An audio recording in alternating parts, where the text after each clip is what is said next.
Stars so bright in the sky. On Arizona nights they fly. Nebulae in colors rare. Galaxies beyond compare. Sky tour in the night so clear. Brings the universe near. Real-time wonders to see. Streaming light for you and me. Lift your eyes to the skies, universe in all its light. Sky tours bringing the views. Every night feels brand new. In the dark, the night unfolds. Stories of the cosmos told. Through the lens, a distant dream. Living real like a gleam. Far away, up so high. Across the stars beyond the skull. Through the lens, a distant dream. Living real like a gleam. Lift your eye up so high. Across the stars beyond the sky. Sky tour shows us the way. Every night a new display. Lift your eyes to the skies, universe in all its light. Sky tours bringing the views. Every night feels brand new.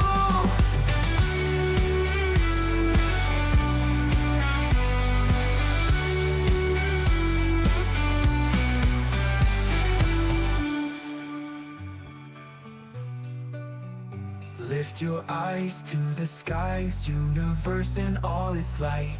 Sky tours bringing the views. Every night feels brand new.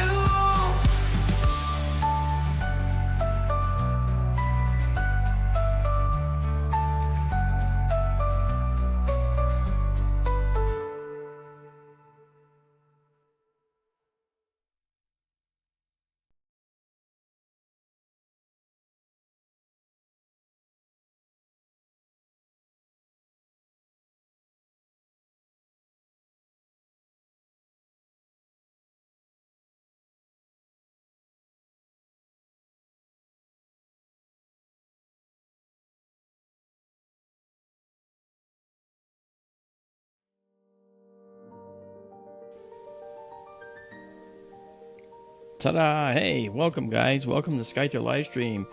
I'm here with Daryl, of course, and tonight we're looking at the Comet one more time. Probably do it more than one time. Well, anyway, hi Daryl, how you doing? Hi Mark, I'm good. You? Hello everybody. I'm okay. I made chili mac for dinner and it rocked. All right. That's fantastic. I'm trying to... my camera's frozen in time. I'll have to figure it out, see if it can come back up. Anyway, it's good to see you guys. Welcome. If my camera doesn't work, doesn't matter. I'll live with it for tonight. It was working fine the whole time. Then all of a sudden when I go live, it stops working. But this is the Comet. We're looking at it right now. And it looks really pretty. Now, let me just go to my camera here and try and just deactivate it and bring it back.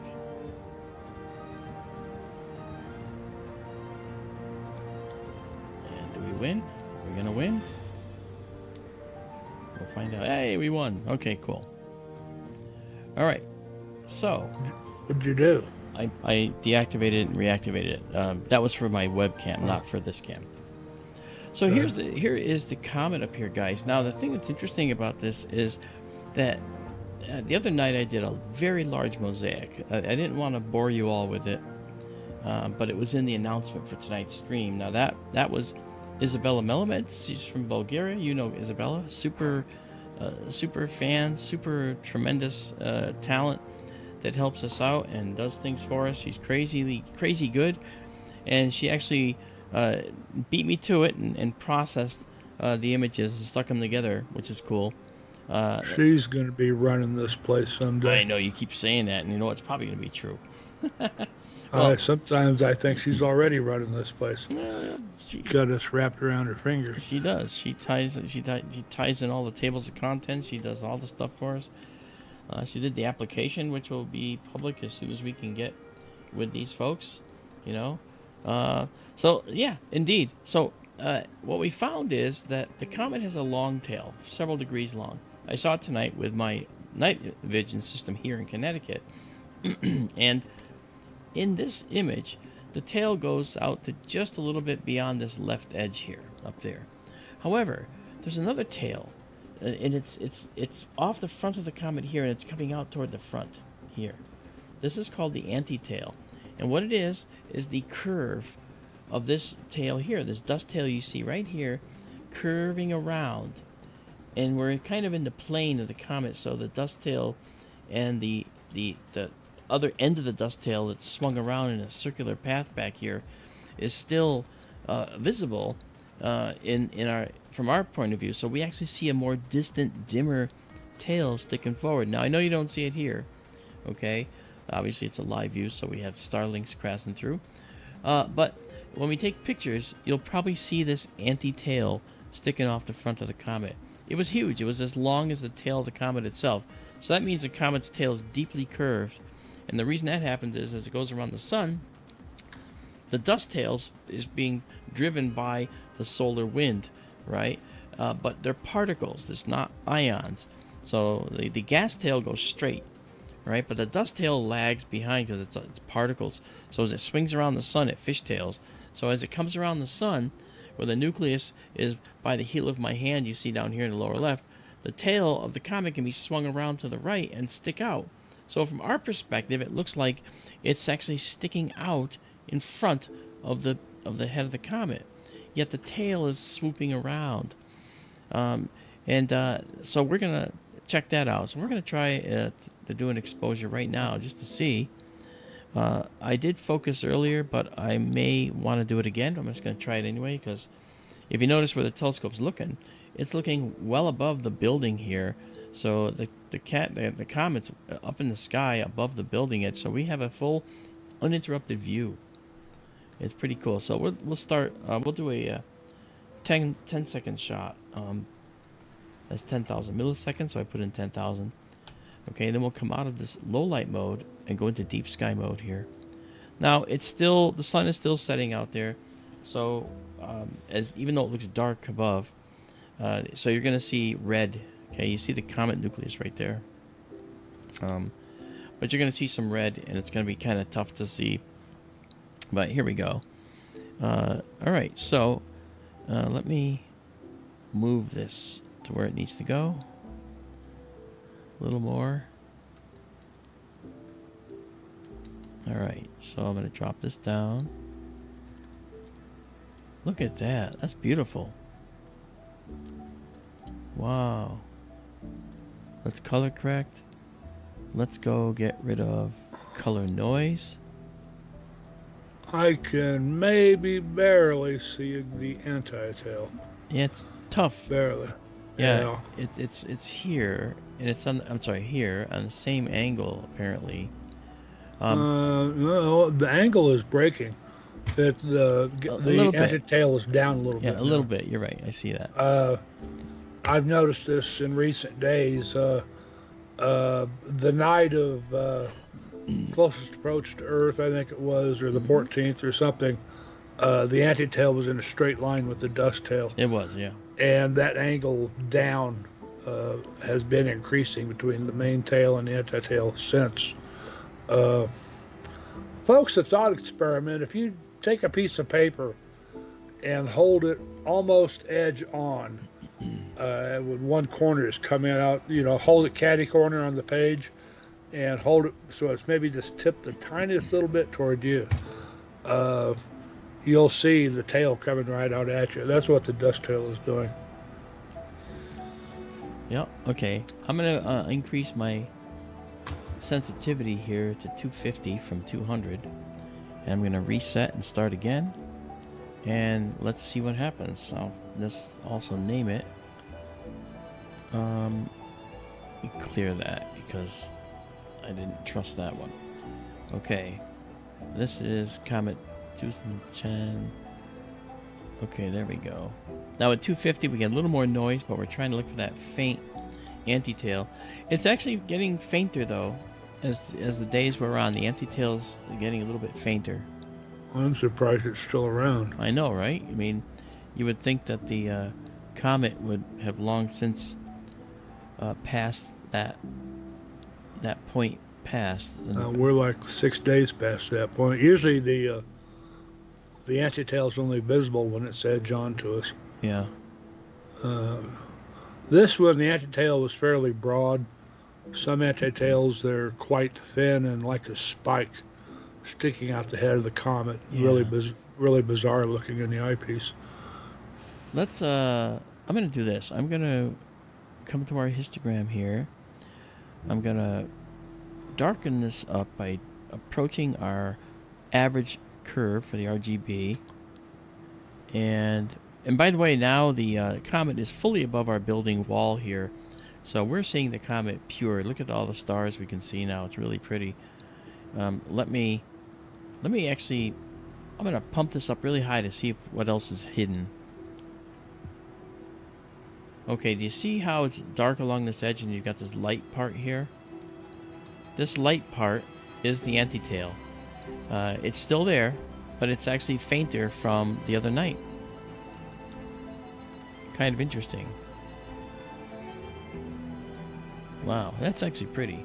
Let's see if we can see it as a negative view. Alright, can't tell from this, not at this point. Maybe a few more exposures. Maybe I was just having all evolutions. I could swear I could see it. I see it. Right, looks I like see it. right Yes. here. Yes. Barely. Yeah. Oh yeah, it's there. I can clearly see right here. Yeah, that's beautiful. Well, see that, guys? You can tell all your friends you saw Comet Tsuchinshan-ATLAS. And we can call it TA, Comet TA, if you prefer. I've seen so many people posting pics of the comet. Oh, yeah. And I guess they can't spell Tsuchinshan or whatever. They just call it Atlas, or one of them just called it Comet 2023, not 2023A3. Yeah, well, you kind of can't blame them because, you know, they're not familiar with naming conventions anyway, generally. It's not hard. I mean, it's just a name.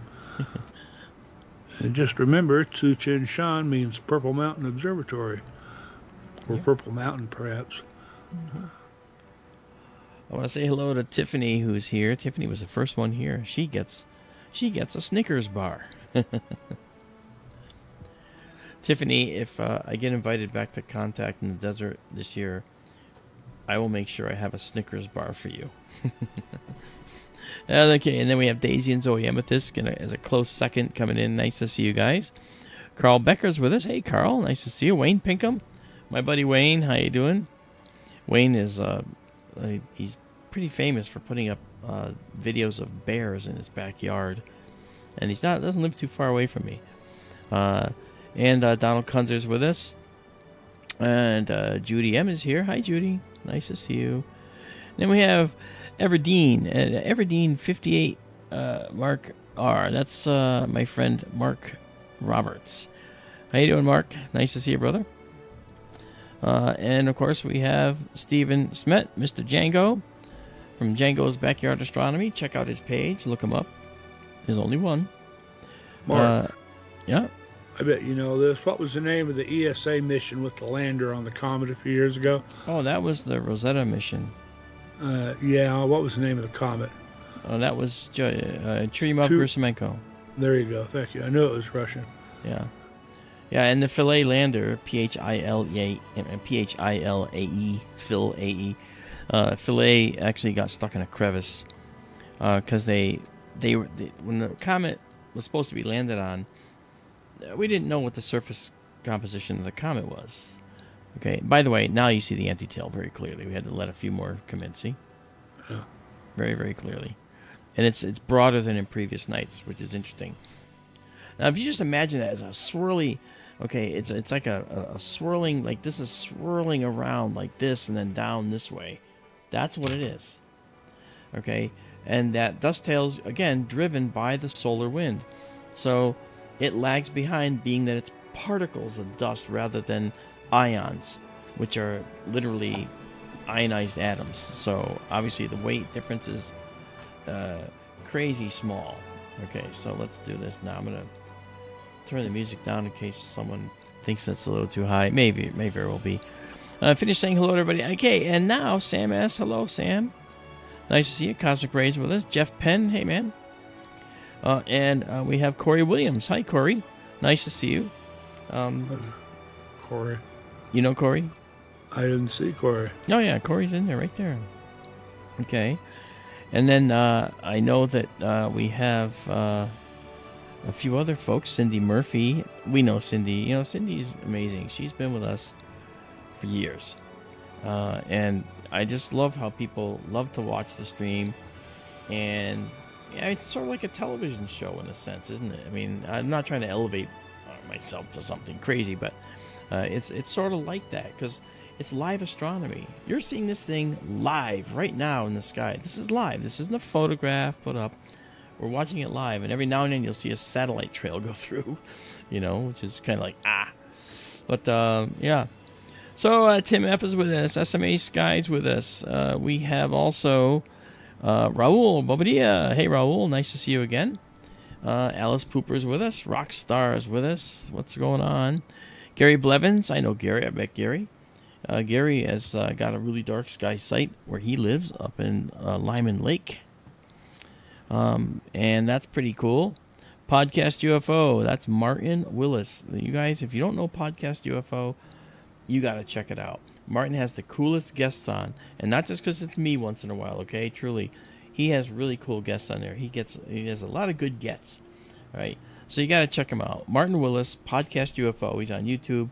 Martin, let me know where else you would like me to say you are.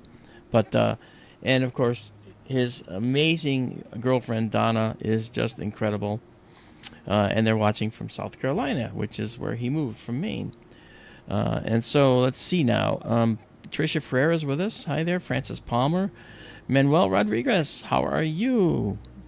I'm glad to see you here. Nice to see you. And for those of you, if some of you, anyone's here who has not subscribed, this is all free, man. So just hit the subscribe button on the YouTube channel. Join us. Drop down the little on the bell. There's a bell underneath our live show right there, and the bell on the YouTube channel. Drop it down into a little dialog box and click all notifications, and you will get all notifications. Okay, including when we go live. So if you're not thinking of it, all of a sudden, boop, you're going to get an alert. Hey! So please hit the like button. It really helps us with that algorithm. It's really important to help us with that because we're trying to grow the channel because the more people we get on board with us and the more Patreon subscribers we get, the better we can do, man. I'm not taking any money for this. Neither is Daryl. Okay? None of us are making any money. What? Huh? What? None of us are making any money. Oh, you must have sent me Monopoly money then. Oh, you mean for the microphone? No. It's a joke. Don't take it too literally. Oh, my mindset wasn't there. I'm sorry. But look at this. Daryl, check this out. Look at how this is sweeping here. Yes, I see that. Okay, this is telling me that the comet is now doing something different. I'm going to back this out a little more to kind of broaden that, make sure it's not That's pretty odd. We're looking at a real dusty scene here now. Very different. This is a very different comet, guys. Normally, like when we looked at the comet Neowise, we saw a bright, nucleus and a tail. Okay, and we did not see a anti-tail at all. We didn't see additional fuzz in here. This actually might be an artifact. And to be sure, what I'll have to do is, I'm going to do this just to see. I think that's probably an artifact, guys. And I can come down here because I'm doing some processing. Oh, okay. See, I should be doing a dark frame, and it's not. All right. Okay. Can I answer, Ronald? Oh, Ronald's here? Excellent. Okay, sure. Ronald, do we know where any comet originated from? I know the beginning of the universe, I get that, but what part of the sky? All over the sky, Ronald. When the solar nebula formed the sun and the planets, it started out as a great big huge disk of gas and dust, and that's where the sun came from, and the planets, the rocky ones inside and the gas giants farther out. There was a lot more stuff so far out that it never got warmed up, and call that primordial ice and dust out in what's called the Oort cloud, the outer reaches of the solar system. That's where comets formed, and they formed everywhere in the sky. That ought to cover it. Wayne Pinkham, thank you. That was very, very nice. Thank you. Thank so you, much. Wayne. And Francis Palmer, so what do we think about the signal from Proxima Centauri B? It looks like that story's starting to break now. I saw a lot more about it today than I have when I've mentioned it in the past. That the Professor Simon, I can't think of his last name. He's a really cool guy. Yeah, he's goofy-looking English professor on YouTube, has a channel. He's been talking about this for a while, and it looked almost like the story broke today. Everybody was talking about it, but they hadn't announced officially yet. And they may have announced it today. Somebody did, or somebody jumped the gun. What do I think about it? I haven't heard it yet, but interesting if true. Yeah. And I said the other night, what are the chances? I know people here believe life is pretty common in the universe, but we had life develop here on our planet. There may be life elsewhere in our solar system. What are the odds that the star right next door to us, the closest one to us, also has life? What does that say about the odds of life in the universe? It may be very common. That's right. Hence the title of the book that I wrote called The Populated Universe, where the subtitle is Life May Very Well Be the Rule, Not the Exception. And I'm pretty sure, just like as I believe Daryl may agree, that we have a tremendous wealth of small red stars, these red dwarf stars. In fact, there's more planets than there are stars in the universe, because many of these red dwarfs so far statistically look like they have planets around them. And guys like this right here, the comet, see that comet? That guy right there. That comet has so many building blocks of life on it. So many building blocks of life are getting whisked away from the comet's surface and are in this dust cloud. Okay? Hydrocarbons, carbon compounds, other elements being whisked away, going out into the dust of the solar system. Now, we're a fully formed solar system at this point. Okay? So comets are the remnants of the early solar system. The dust you see flying off this comet is dust that has only just been liberated from this comet now.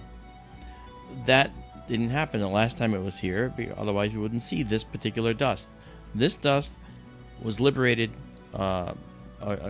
this time around. And so each time a comet goes around the sun, it's liberated of a lot of dust. And all of that dust goes into the nebula surrounding a star. Now, just because we see the comet here with a fully formed solar system doesn't mean that the comets weren't around before the solar system was here. It certainly was.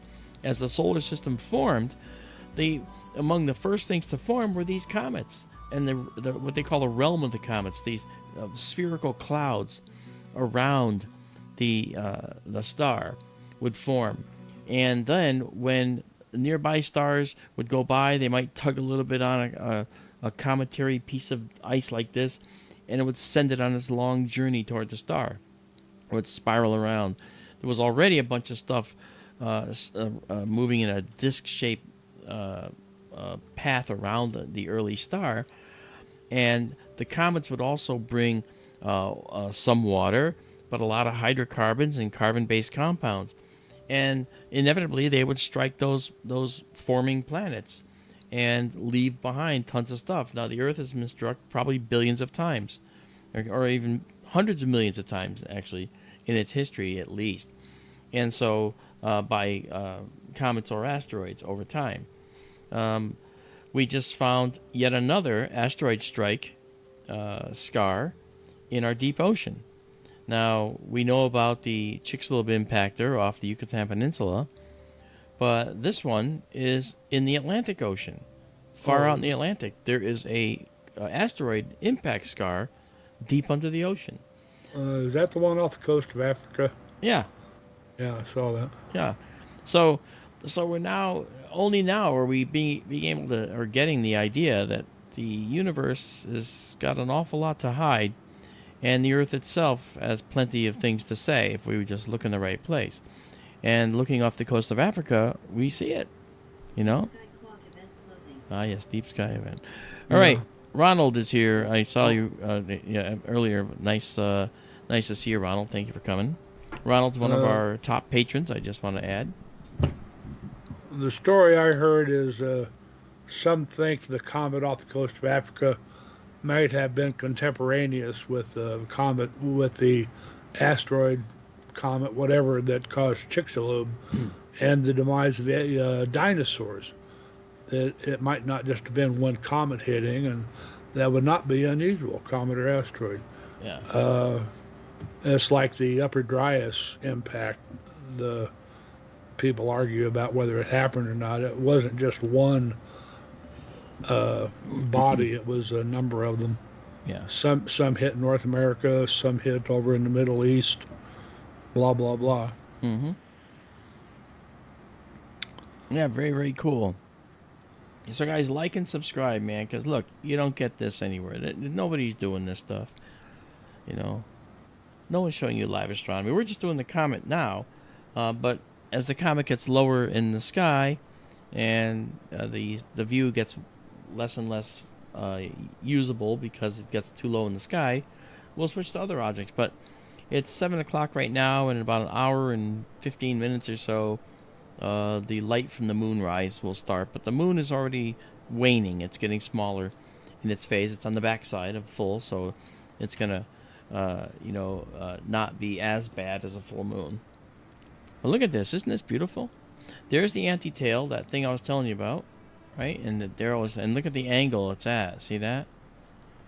And so, go ahead. I still think quite a bit of that, the fuzz below the comet, especially toward the right side of the screen, is dust tail. No, I think you're right. I think that it's actually a rather broad anti-tail.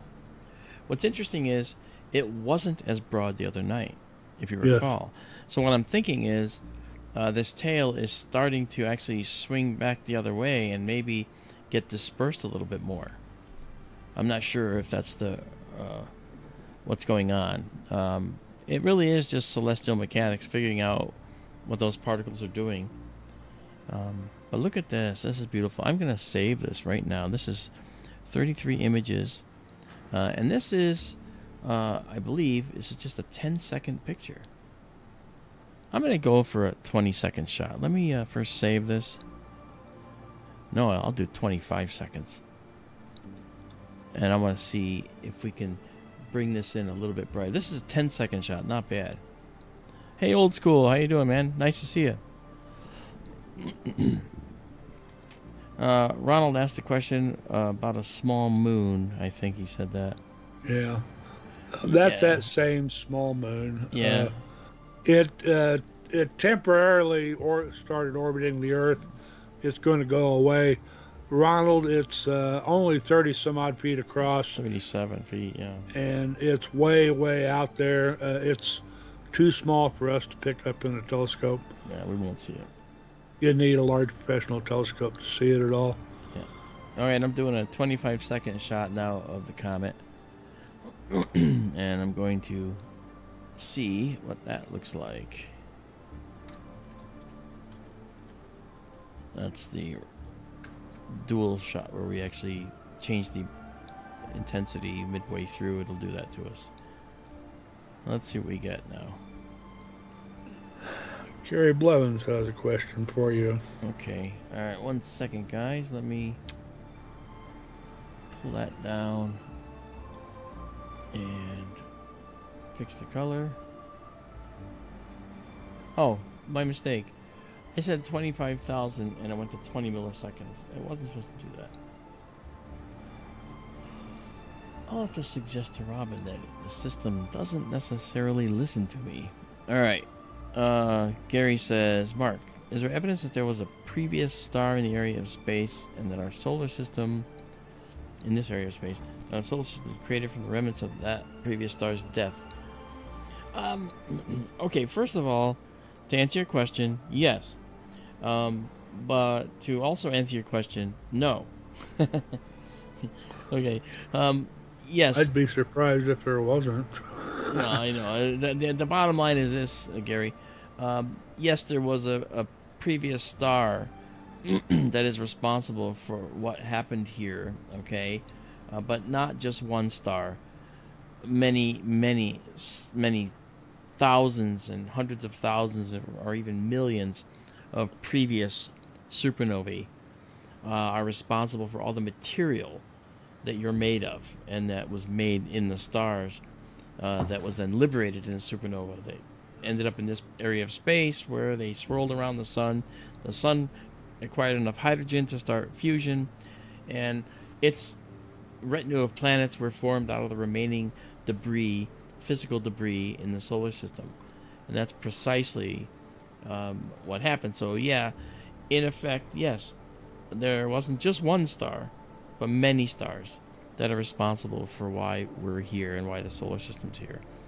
And keep in mind that stars are element factories, and when you were in school, you do remember oh, that's beautiful, wow. There was the periodic table of the elements that we had in school. I was a geek, I loved it, but other people are like, man, I hate that thing. Okay, yeah, I get it. And if somebody can convince me hard enough, I'll sing the periodic table, but I'm not doing it now. No, no, no. But the truth is that the periodic table is populated by stellar supernovae, by merging neutron stars. Okay, it's populated by all kinds of processes that are going on comets, for instance. There's a very active chemistry going on in these bad boys. Okay, and it's not just a deep freeze. There's other things going on, especially when the sun starts heating it up. And so we're seeing a lot of that happen now with this particular comet as well. So that's cool, and that's neat. That's just an amazing sight in the sky. This comet is only a few kilometers across in terms of its nucleus, but this coma here is very, very large. You know, it could be like 1,000,000 miles across, or up to several 100,000 miles across, because this is the area around the comet called the exosphere. All right, and then the solar wind is pushing that material away, but the sun is heating up the surface of the comet, causing gas jets and material trapped inside the ices to be liberated. And basically, if you have a gas of some kind, like methane or ammonia, trapped inside of an ice particle, melt that ice particle, and you get a little psh, that ice will liberate the gas, and you get a little tiny jet. Now multiply that by hundreds of thousands of times per section on the comet, and you get ongoing gas jets of material streaming off the comet. That's what creates this object here. This is called the coma. The nucleus of the comet is deep within that, right? The dust tail is just that material being pushed back by the solar wind.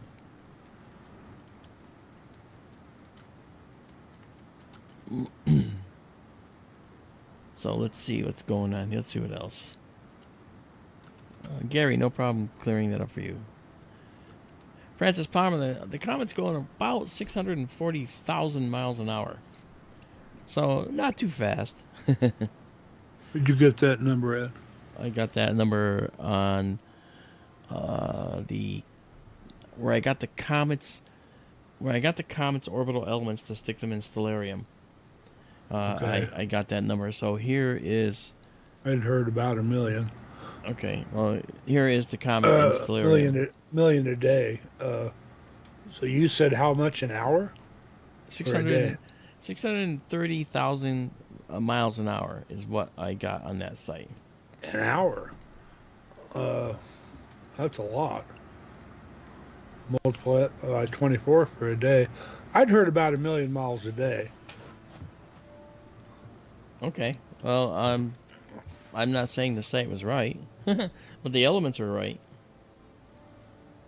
The elements are correct.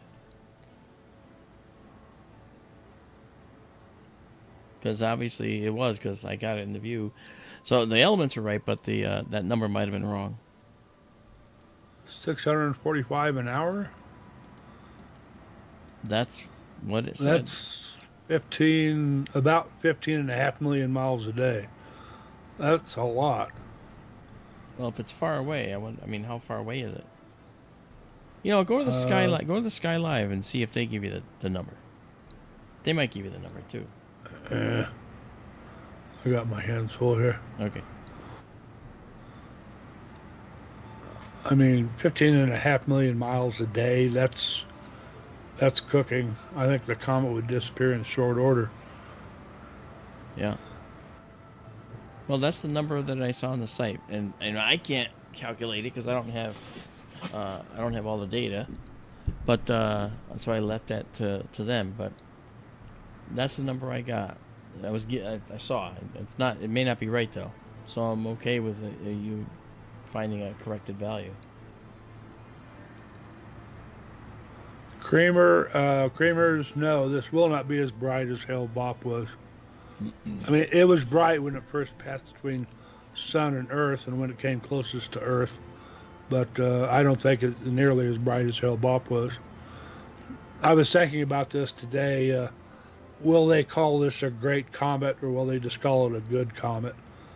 Right now I'm leaning toward a really good comet, not a great comet. What do you think? I think it's a very nice comet. It rivals Neowise. Yeah, doesn't rival Hale-Bopp. Or Comet West.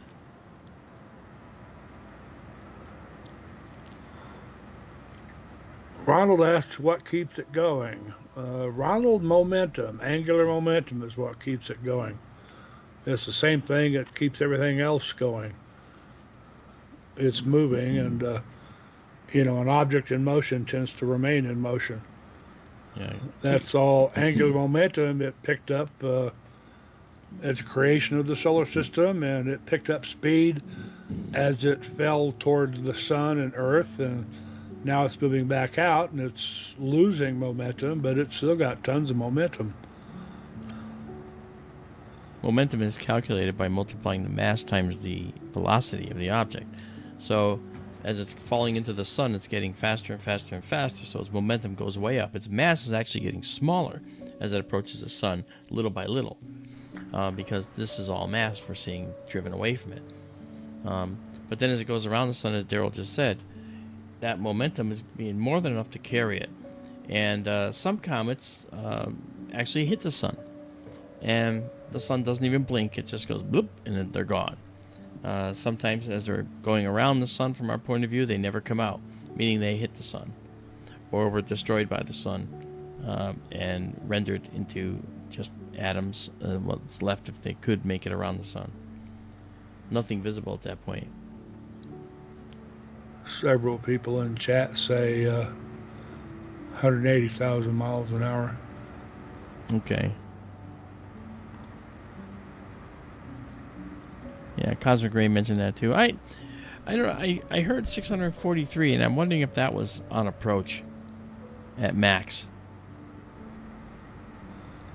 Maybe when it was closest to the sun. I Yeah. kind of even doubt that. I mean, that's Jesus. Well, like I said, that's 15.5 million miles a day. All right. Well, 180,000 is no slacker either. That's pretty fast. No, That's good. That's more reasonable, though, huh? Thanks, Ray, for getting that. Okay, so let's do this now. Look at that. What do you think, guys, huh? Isn't that beautiful? That's just a beautiful comet.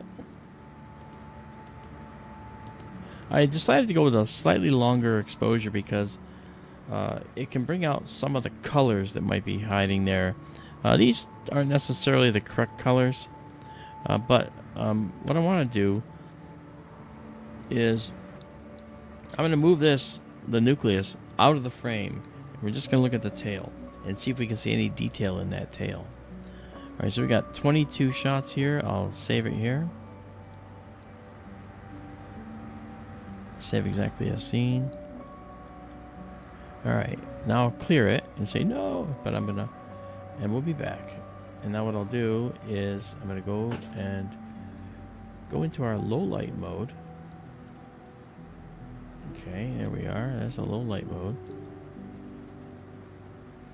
All right, now I'm going to move us up a little bit. So we're gonna lift the telescope up. Deep sky clock event. Okay.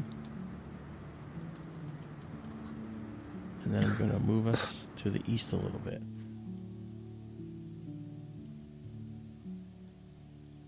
There we go. excuse me. We'll go to the east now, and in so doing, we'll take it out of the frame a little bit. And now we're going to go up one jog, drop this bright spot behind the head of the comet, down near the bottom, right about there. Okay. Now let's look at what's hiding in here. All right. Starlink's hiding in there. There he goes. Okay. Sorry, this will be we'll do 20 seconds here. That'll be more than enough. All right, and now we'll go into our deep sky mode. And here in this image, what you'll see is just the tail of the comet, and it'll be brighter near this lower right corner because the comet's about here in our view. Mark, Creamer's asks, can we get a shot that shows both the gas and the dust tail? Yeah. Look at that. We haven't seen the dust tail. We haven't seen the gas tail much yet. Yeah. I suspect it's mostly hidden by the dust tail. Yeah, we're still kind of in the plane of the comet, a little bit off the plane, and the ion tail, the gas tail, is going directly away from the sun, and that's not gonna it's not gonna present itself to us unless the comet was at a higher elevation to the solar system. So we may not see the gas tail at all for this apparition of the comet. Before the tail starts to get smaller and smaller, and the gas tail stops, being in effect because the ionization starts to slow way down. It will at a certain point. So the comet is right about here, like I said, and now you can see this dust here. That's kind of cool. Can you possibly show them your mosaic? I might be able, I actually included it in the alert when I sent it out, but I might. Let me see if I can do that. Let me do that. Ronald was asking about making it like a motion picture. Oh yeah. I assume he meant a GIF. He does, yeah. That's what he meant. Yeah. Part of what we'd have to do, Ronald, or what Mark would have to do, he'd have to be tracking on the comet. I assume he's tracking the night sky right now. Yes. The comet is moving over time, and to keep it centered in the field, for instance, you would see the stars moving in a GIF if he followed the comet instead of the sky. Yeah, let's see if I can do this here. Oh, it's not showing that. Let's go back to, well, let me see here. Let me see if I can, let's see if I can show. Let's try this. All right. Not showing it directly. I'll work on it. I'll work on it.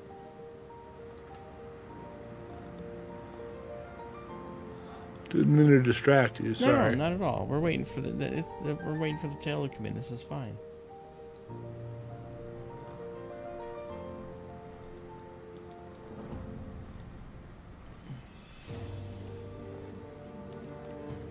Yeah, okay, let me I might be able to just do it right here. Hold on. Yeah, I'll be able to do it right here. Just a second.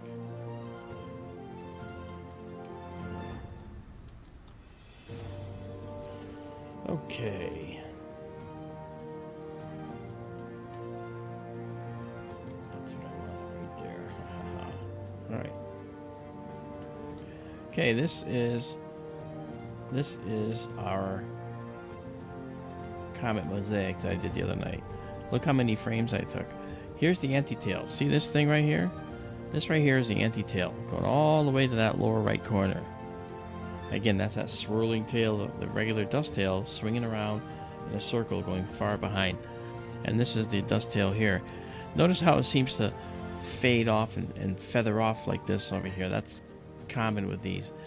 And you also notice that in this view, okay, I mean, I've got it set up so that it's literally, if I kept going, I would have had more tail showing up here. But I actually did it to this point. But now you can actually just see how it was actually arranged and what we're looking at. So we're looking right now at about this part of it. Right about here. Just to see a little bit of a piece of it. I dare say that dust tail is actually at least twice as long as what you see in the mosaic. Yeah, that's correct. But in the mosaic, this guy right here, this anti-tail is as long as the tail that I have captured, but it's longer. Yes. It's definitely longer for sure. All right, so that was pretty cool. Thank you for showing that. No, actually, it was a good idea. I was able to figure that out. Okay, so we'll just say this like this: there's not a whole lot of use in seeing just a band of light. I know it looks like a band of light. I was hoping we could see any little details. Let me try one other. Let's use a mask here and see if we can see any more details that might be in here.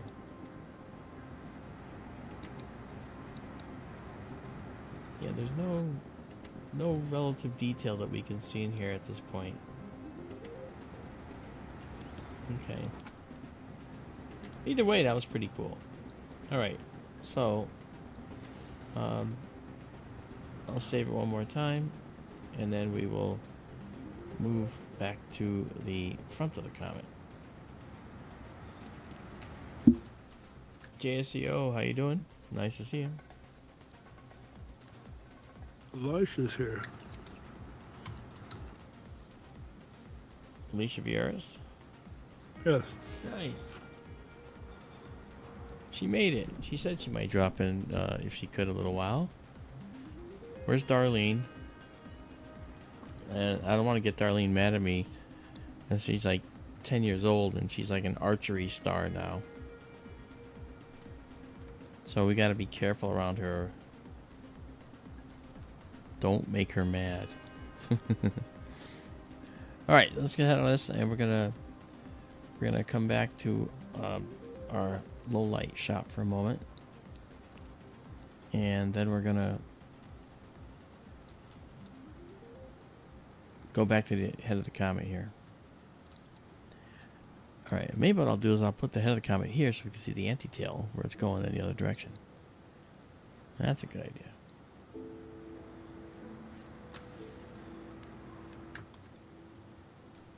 Susie Cat's with us. Hey, Susie. What's up?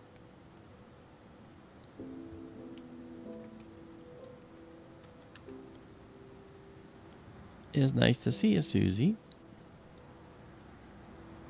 Okay. I'm just curious to see how far that antitail goes. I can measure it from that other photograph, but I want to see if it's actually become shorter tonight. Because when I put the comet up here at the top, the antitail went all the way down, and I actually went down and over several times to catch it even more. So now what I'll do is head west again, because the antitail's here. You just can't see it. There we go. Okay. And now we're going to actually move south a little bit. Put the comet up in the corner, just about in the corner. And now we'll see what's down here in the antitail position. Here comes a satellite. Oh, welcome, Starlink. All right. This should be good right here. Okay. Folks, as I said earlier, pardon me, Mark. As I said earlier, imagine that dust tail is a sheet of paper that you're holding catty corner, and you're looking from the near corner to the far corner. That entire sheet of paper, that entire dust tail, is moving ahead of the comet. It's just a matter of perspective that's making you see it like it is. It is not trailing the comet.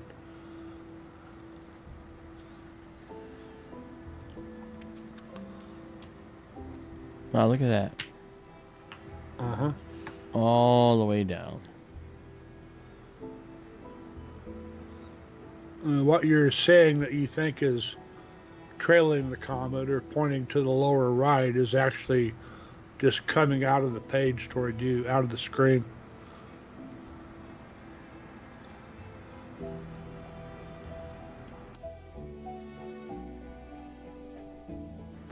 Do you agree or disagree? I was going to say into the page. Well, into and out of. I mean, in other words, it's farther away than the nucleus by quite a distance, and it's in the background. Oh, I don't know about that.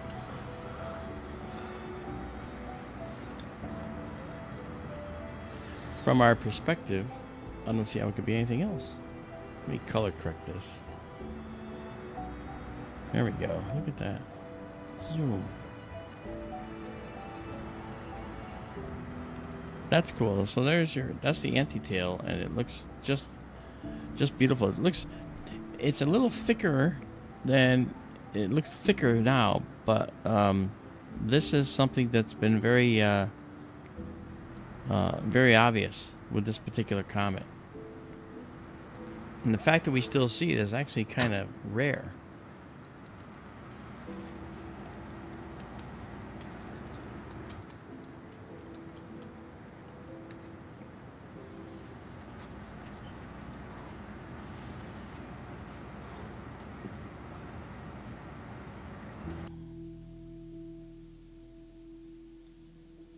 Okay. Let's add a little, this is called a push, where you bring the levels closer to kind of accelerate seeing some detail there. And then you take this one, the black level, and you move it just to the left of the peak. That gets about as dark as you want to go without getting rid of any detail. And now we can see that right there. Look at that. I have a dumb question. Yeah. Earlier when you were manipulating the histogram there, the peak on the curve was way over on the right side. Is that just where you put the curve, or has something changed to move it from right to left? I just moved it over like this. Oh, okay. Yeah, no, I was just trying to, that helps. Because I'm actually zoomed in on it, because right now if I take all these off, then I can see all the levels, but it's not practical because you can't do anything with that. And this makes too narrow a peak, and you can't do fine adjustments. So I zoom it all, and now I can make fine adjustments across this whole curve. See? That's why, yeah. But the white curve is the average of the red, green, and blue. And so, that said, this gives us the option to move our black level in a way that it depends on the average of all three curves and not like the red or the green or the blue. We can, like, if we can take out the red entirely, and this is what the comet looks like without the red part of the curve. That's why now the red's way out here. All right, and the green and the blue are now misaligned, and we could move these around. Okay, add more of the green, add more of the blue, and you see how it affects our average curve. Okay, but we can also just get it all lined up and get it back to what it was.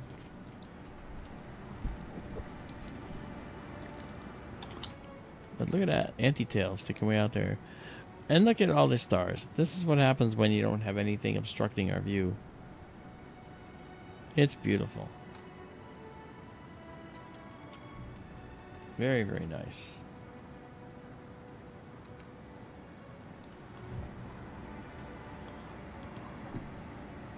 Susie Kent says, never had any luck spotting this with naked eye. So it's because of the clouds. Yeah, that's correct, Susie. If you have clouds, it's actually really hard to see with a naked eye unless you're in a very dark site. Right now, you might see the nucleus with averted vision, which is when you look to one side, you see it over there, okay, to the side. That's because ringing your retina are the rods, which are the black and white receptors, a holdover from our early evolution. And these black and white receptors are much more sensitive than the color receptors in the center of the eye, called the cones. And the rods can pick up stuff that your cones can't see. So when you're looking straight ahead at something in the dark, your eyes are not good at seeing color in the dark. That's why when you look at a nebula in an eyepiece, you don't see color. It looks black and white to your eye. But the Orion Nebula, you know, has red colors and blues. It's just beautiful. But it looks gray. It looks like a black and white image because only your rods are activated. The cones don't have enough light striking them to be activated. If you can get a nebula to show enough light, and the Orion Nebula is a good example of this, depending on the aperture, you might actually see the greenish blue tint in the nebula with your eye. But you won't see the reds. Those are still too faint. Again, it depends on aperture. If you have a really big telescope, you might see it. Susie Karasik is here. How are you, Susie?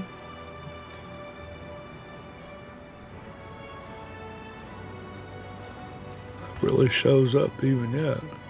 Okay, yeah. I mean, that's a degree. Well, what? That's over a degree and a half. Well, it's a degree and a half this way. Yes.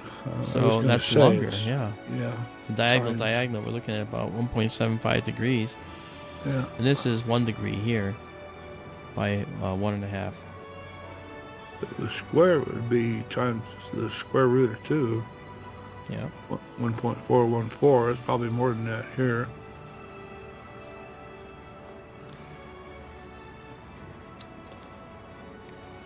That looks good. It's a pretty darn good comet, I'll call it. I knew I'd change your mind. I will save this one. Save exactly as seen. Okay.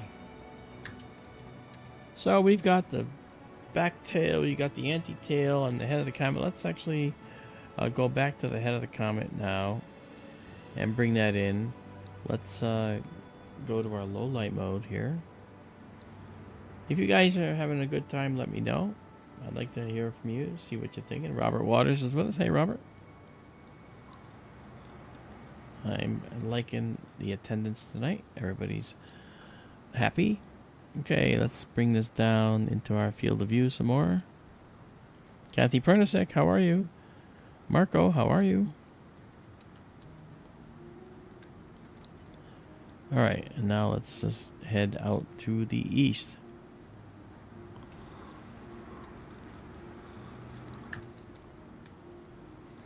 Donald Kunzer, Thunderbirds are go. Dun, da, da, da, dun, dun, dun, dun, dun, dun, dun. Yes, I've seen that show many, many times. All of them. I don't think I ever saw that show. No, sir. The Super remember- Marionation? Well, I remember Super Marionation, sure. I remember Supercard. You remember that yeah, one? of course, Supercar. I just don't think I ever saw Thunderbirds. Wow. That's Uh, oh my gosh, Thunderbirds was like the only one that was worth watching to me. there was another one. I can't think of the name of the rocket. XB-70. It was a Fireball big, long Fireball XL, XR9 or something. something like that. Yeah. Yeah. Fireball. Yeah, I think it was Fireball. Yeah. Hey, Kathy Mesick, AC&D boy. How's it going? And I want to say also, Genghis. Hi, man. I didn't see you before. Sorry. You know, if you ever saw Sean, South- how are you, Sean? South Park's Team America World Police, they purposely modeled the marionettes after the Super Marionation guys. Oh, that's funny. Sean They Paris had- asked a They had question. ringers for 'em. Sorry, hold on, Daryl. Sorry. Sean Paris says, "Can Earth be contaminated?"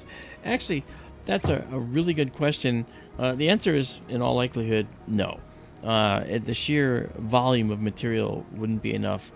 But what is it on the comet that can be dangerous to us? Well, we know one thing, and that's cyanogen. Cyanogen is a molecule made of a carbon atom and a nitrogen atom bonded to each other. And the human body can't deal with that. We know how cyanide affects us.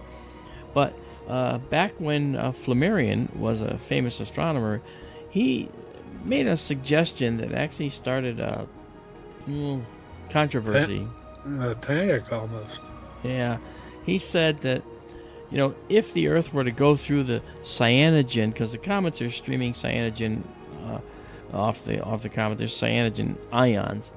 Okay, if we went through the tail of the comet, he said that the Earth could potentially be bathed in cyanogen. Well, he's not wrong about that. What he was wrong about was that it could be dangerous to human life, because it wouldn't be, because it's not in a density that could actually affect human life at all. You're no fun. I know, huh? However, it didn't stop, and you can talk about this too, Daryl, I guess, right? It didn't stop the charlatans from selling comet pills. Yep, exactly. All sorts of snake medicine was out in. Yeah. This was for the Halley's apparition in 1910. Yes. Sir Arthur Conan Doyle, the author of the Sherlock Holmes stories, he wrote a short story about the Earth passing through the tail of a comet, and it appeared to kill everybody on the planet. And then everybody woke up a day or two later. I wonder if that was his publisher saying, "We can't kill the planet. That wouldn't fly. Don't make everybody die. Make them come back to life." Oh, I don't know. I mean, he was famous by then. He could write pretty much what he wanted. I guess that's true, huh? It just did appear to kill everyone, and then people woke up a day or two later. Oh, that's great. Dagger Spells is with us. Hey, Dagger. Yeah, so there's our comet, and you can see the anti-tail. This is nice. And we're at 250 gain. Let me just point out for our new friends. Okay, this is the telescope control system over here. Okay, that's a Starlink satellite blazing right through here. This is the telescope computer system. Here are two views of the telescope in the building out in Arizona. This is me. I'm actually in Connecticut running this telescope in Arizona.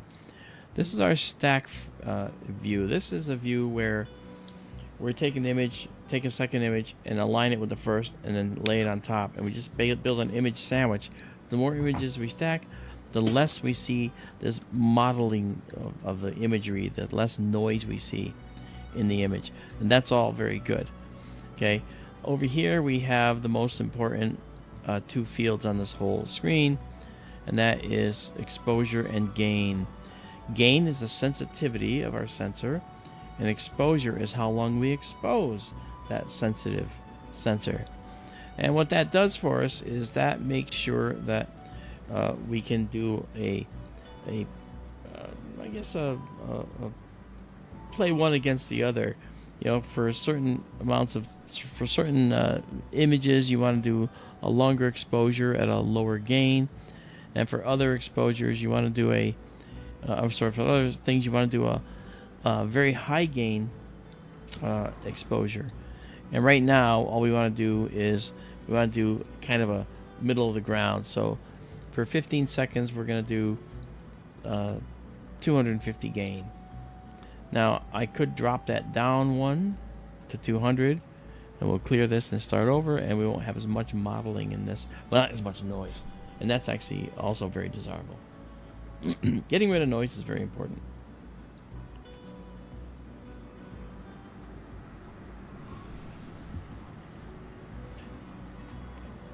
Hey there, Hair Juicer 3000. What's up?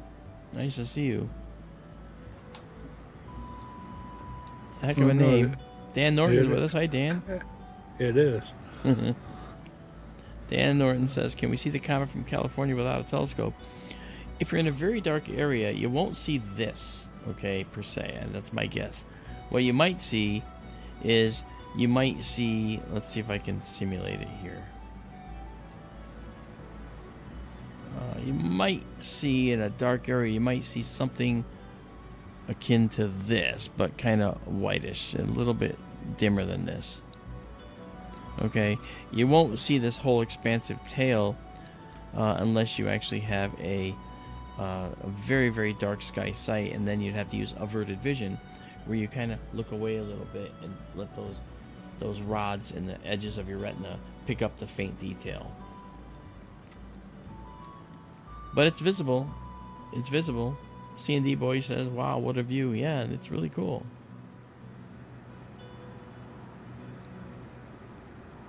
Yep. Comets are basically relics of our early solar system. You're looking at an object that's as old as the solar system right here. And you're also looking at it getting depleted by the sun in part. So it might have 10, 20 times around the sun before it runs out of material to be baked off of it by the sun, or it might only have one more time around the sun before it finally has nothing left.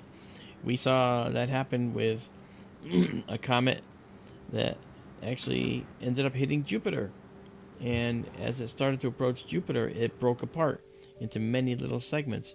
And each segment striking Jupiter made a giant black spot that was way bigger than the Earth on the surface of Jupiter's upper cloud decks.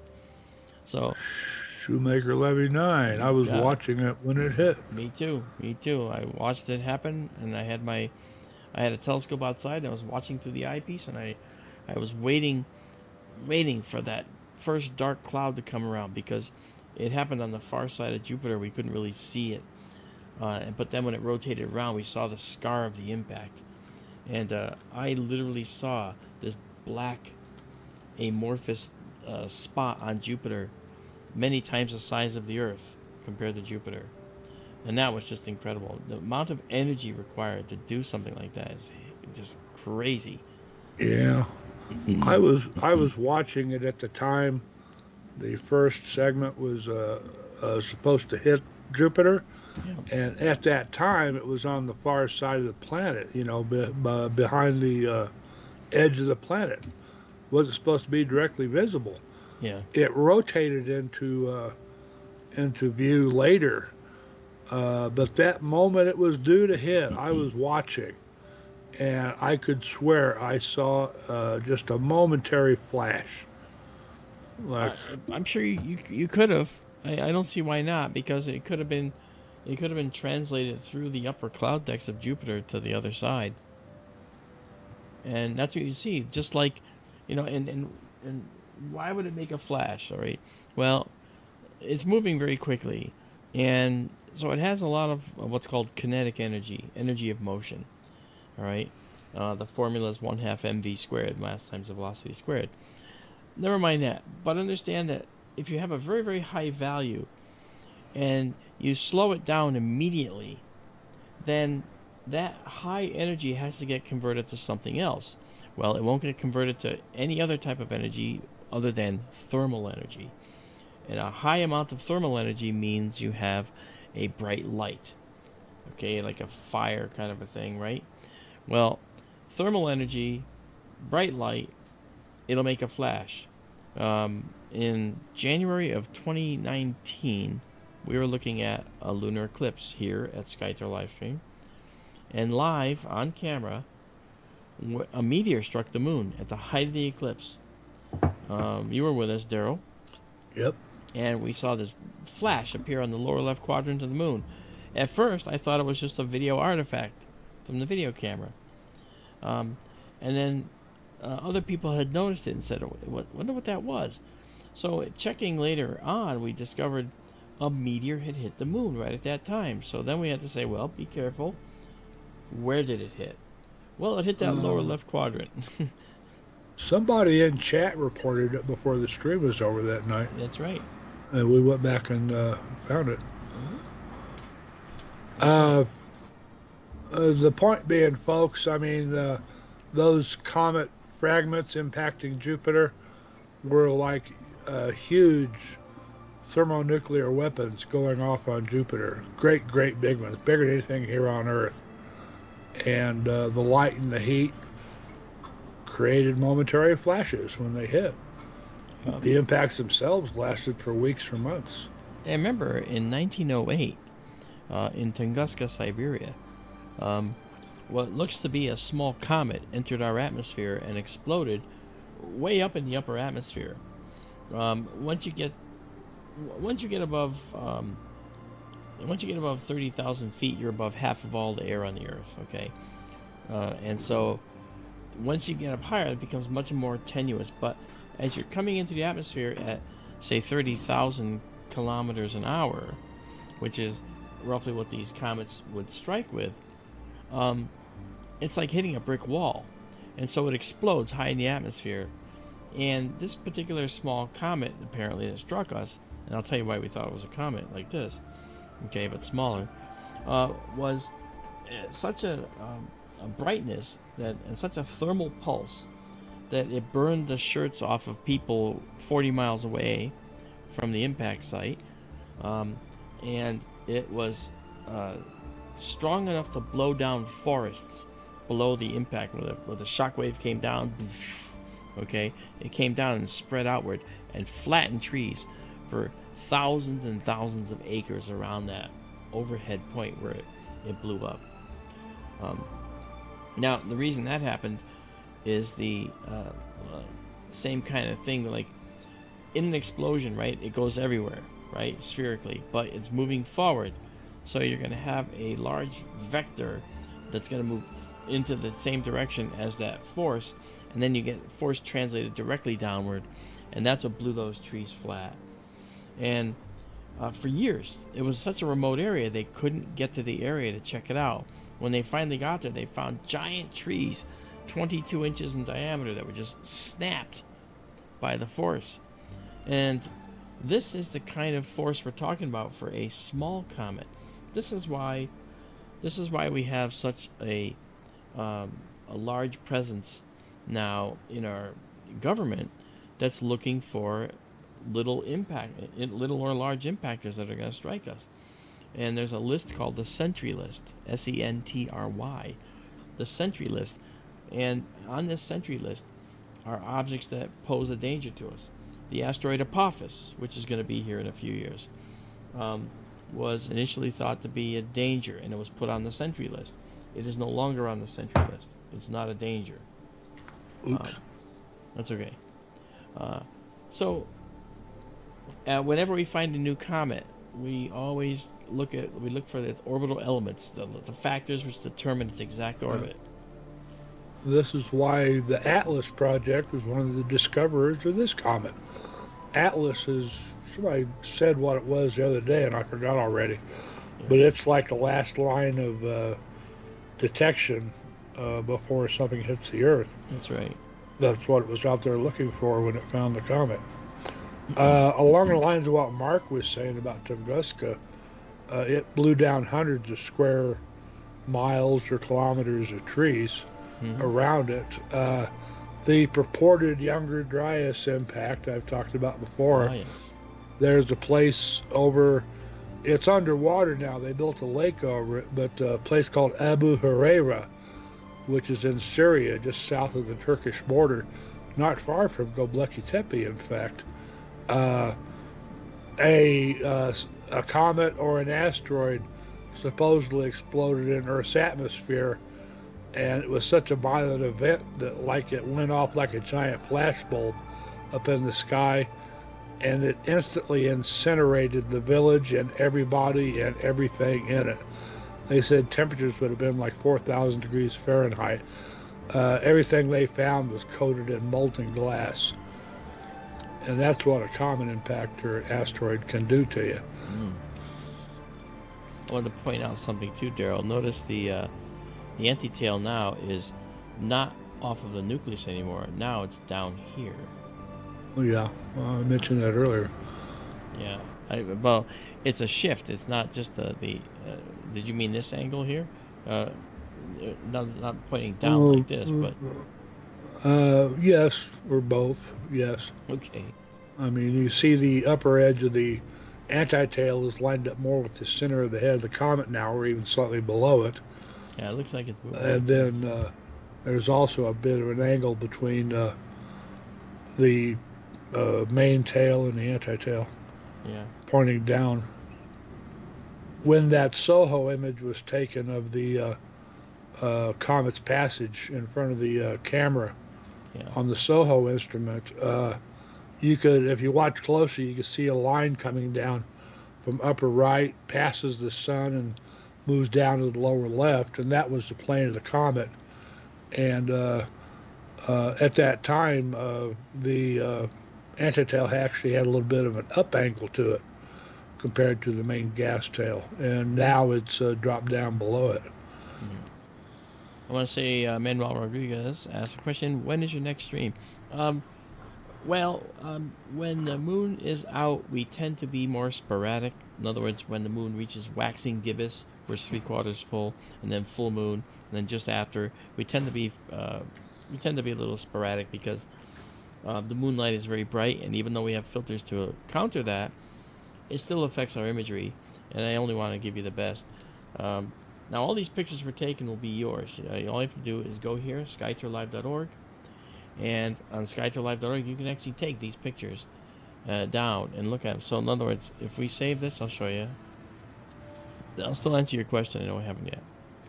But this is the image that you'll get when you come here. Let's go right here. That's the image when you go there. That image is up there right now, and you can go take it. It's at our server, which is at skytourlive.org. And as you scroll down, you'll say, hey, take me to cool pictures. Read the instructions. We'll have an app for you soon to actually get the pictures down in a far more convenient way. And then you can view all the stuff we've done over the last several years, thanks to Izabela Melamed, who wrote that app for us.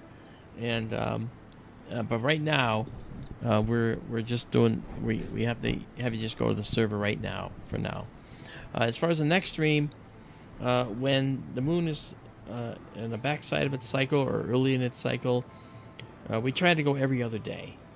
Only because I do need to sleep sometimes, and I don't really sleep.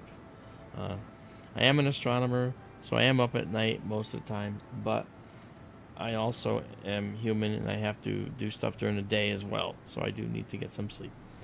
The comet has moved quite a bit. It has, hasn't it?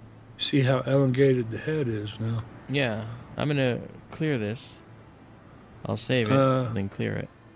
David Humphreys at its closest, the tail might have been 10 degrees long. The comet has moved away a fair bit by between then and now. I don't really know how long the tail is now. If I had to guess, maybe 5 or 6 degrees, if that. Yeah, it looks pretty good right now. And by the way, hi, David Humphreys.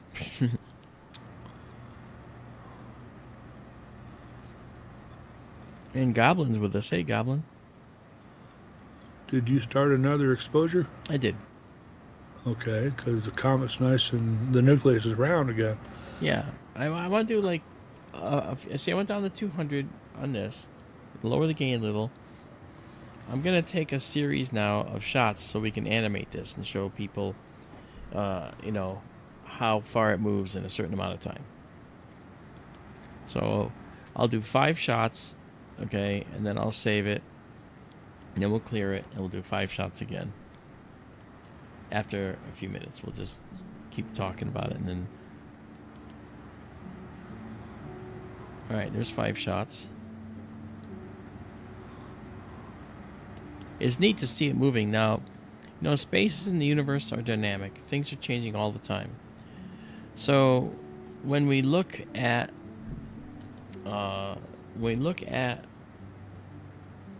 we look at this comet, okay, it's moving as someone found out for me, 180,000 miles an hour. That's pretty fast, and so over the course of a few minutes here, we'll actually see it moving. And I want you to pay attention to the stars here. See this star and that star? That's important. If we use that as a moniker, it's right below the nucleus, right here. Yeah, that orange star. So, I'm going to say that one more time. Okay, now we'll clear this, and you'll actually see the nucleus a little bit better if I jump here and then come out of here.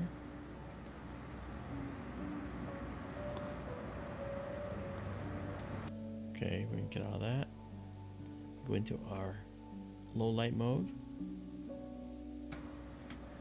Okay, so you see the nucleus right here, and here's that star. That's an orange star. Probably a K-type star. Let's go see. Looks like the wall is starting to impinge on your view. It is a little bit. Let's go here and let's. All right, so we should have. Now the elements aren't perfect, but they're pretty close. Is this the star we're looking at? I think so. Or There we are. is it the one right below the head? Yeah, except that if you notice, we're on an angle here, so wondering if it's that guy. No. Can we switch to the live view real quick? Yeah.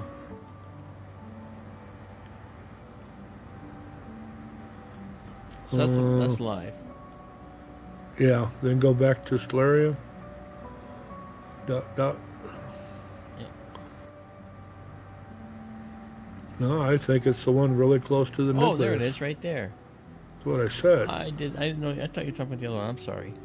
Yeah, this is a K star. See, K4, and it's a giant K4-3, Roman numeral 3. That's the luminosity class, which is basically the radius of the star, effectively. I didn't see that one there. How about that? Yeah, that's the one. Yeah, the orbital elements are quite good. Yeah, neat. So the comet is going to be moving this way,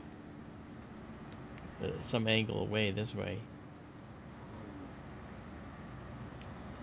and into the distance. So that's pretty cool. Manuel, thank you. Hey, Hunter. What's that? Okay. My son just got home. Okay. Justin Langford, how you doing? You living in Iowa? Just got back home from photographing the comet. Nice. Nice. Is there a site we can see your shots, Justin? When you get them processed? If so, please let us know in the chat, will you? He doesn't have a ranch. He can't post links. No, but he can type it out. Okay. He can say where it is.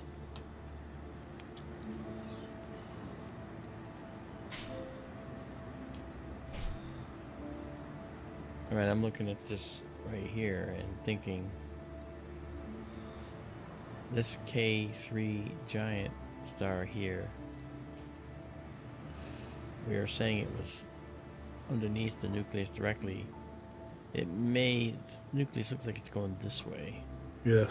So I see that this might be just a little bit to the left of it now. It was directly below it moments ago, so not moments, but a couple minutes ago. Yeah. So now Comet's moving upper left. yeah, so now if we draw a line, you can see it's on a slight angle as opposed to being up and down. Yeah. And that's the thing that we see a difference in already. Yep. Everything is moving. Everything's moving. All these stars are moving too. Our sun is moving around the galaxy. That's Starlink's moving. Starlink's moving. Yeah. Zoom, zoom. Zoom, zoom, zoom. Yeah. All right. So now if we take a image of this, you'll find that this has moved a little bit relative to what we saw before, and we'll make this a 15-second shot. That's what I'm doing. Okay.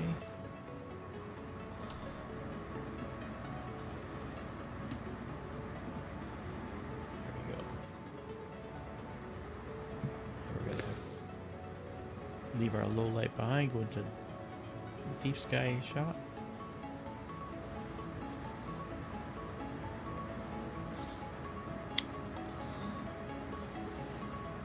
That's the last one. See where that is? Now, did you see that? You can see the movement. Yeah. See how that moved? We saw this orange star underneath. That was the last shot, and then the next shot shows it to this side. That was a perfect confluence of circumstances there to show that. You actually saw this massive cometary apparition moving through the sky. Just there, visually. And we'll do that again with this. Some comets, when they come really close to Earth, you can actually see them move in the eyepiece moment to moment. Iraq-Iraqi Alcock was like that back in the early 90s. Mm-hmm. Yakutake was like that in 96. When they're closest, I mean, you can actually see them move. Wow. Moment to moment. All right, so I took several shots of this, and now what I'm going to do is wait a little bit. All right, we come in here, wait a little bit, and then we're going to go back in, take another photograph, and as soon as we go in, you're going to see the previous image, all right, and then after this next shot gets done, you'll see this new image, and you'll see that that orange star will have moved a little bit more to the right, meaning the comet's moving to the left. So the comet will have moved. That's kind of cool. Susie Cat's been making screenshots just for fun. That's fun. That's cool. Making GIFs with screenshots. I love it. Fantastic. Hey, look at that. Bisected by the Starlink. Now people say, well, how do you know that's Starlink? That could be anything. Well, we're so used to seeing Starlinks that we know what the size of the trail is for the 1 second exposure that we're using up there. And that's exactly what the size is and speed. So we know what it looks like. Unfortunately, sad for us. But last night when I was doing that big mosaic, one of the things you'll notice in that big mosaic is there were no actual Starlink satellite trails in there. Okay, and that is right here, if you recall. Okay, there's the comet I took the other night. Notice there's only one satellite trail. It's over here. It's faint. There it is, right there. Okay. I kept rejecting all the shots that had satellites in them, and it took me twice as long to actually get this to work. Oh my gosh. But that's alright. There's the anti-tail. There's the comet nucleus and coma, and the dust tail. Right, dust tail and anti-tail are kind of like the same thing. They're born of the same thing, just in a different visual perspective. So we give them a different name. Alright. Now, let's go in, and here's what we're going to do. We're going to make another 15-second shot. Okay. And in this shot, yeah, thank you. For this next shot, it's going to be 15 seconds. Alright. And we're going to go in here now. Watch the first shot that comes in. Okay. Okay, it's already counting down. We're going to go in now. Watch this. Live stack. This is the previous shot. Okay. Right there. You see where the orange star is? Watch carefully now. Ready? Here it comes.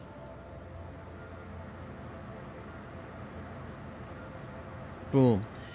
Could you see how that it moved over a little more now? This comet's moving this way now. So you're actually seeing that motion of the comet in the sky. That's pretty cool.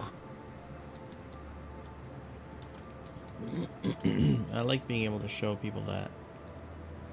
You're seeing also a little infection of red in our images. That's because the telescope is now pointing at the wall, and a little bit is part of it. And there's a tiny red LED that I'm going to be covering, by the way, when I go out there this time. I'm leaving in just a few days, on the 30th actually, to get out there. So 10 days. And then I'm going to cover that red LED here, paint it black, just so it doesn't show up on the wall. Oh, Starling bisected us. Look at that. Saboom. Cool. There's another close star just to the left of the head of the comet. Right there. Yeah. Yeah. Might be able to see it move against that. We're actually going to see the comet nucleus maybe occlude it. We'll see.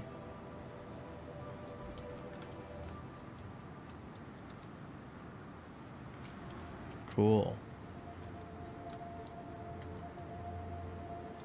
Ronald says I don't see any image. He's struggling. He's trying to open images on the server. Oh.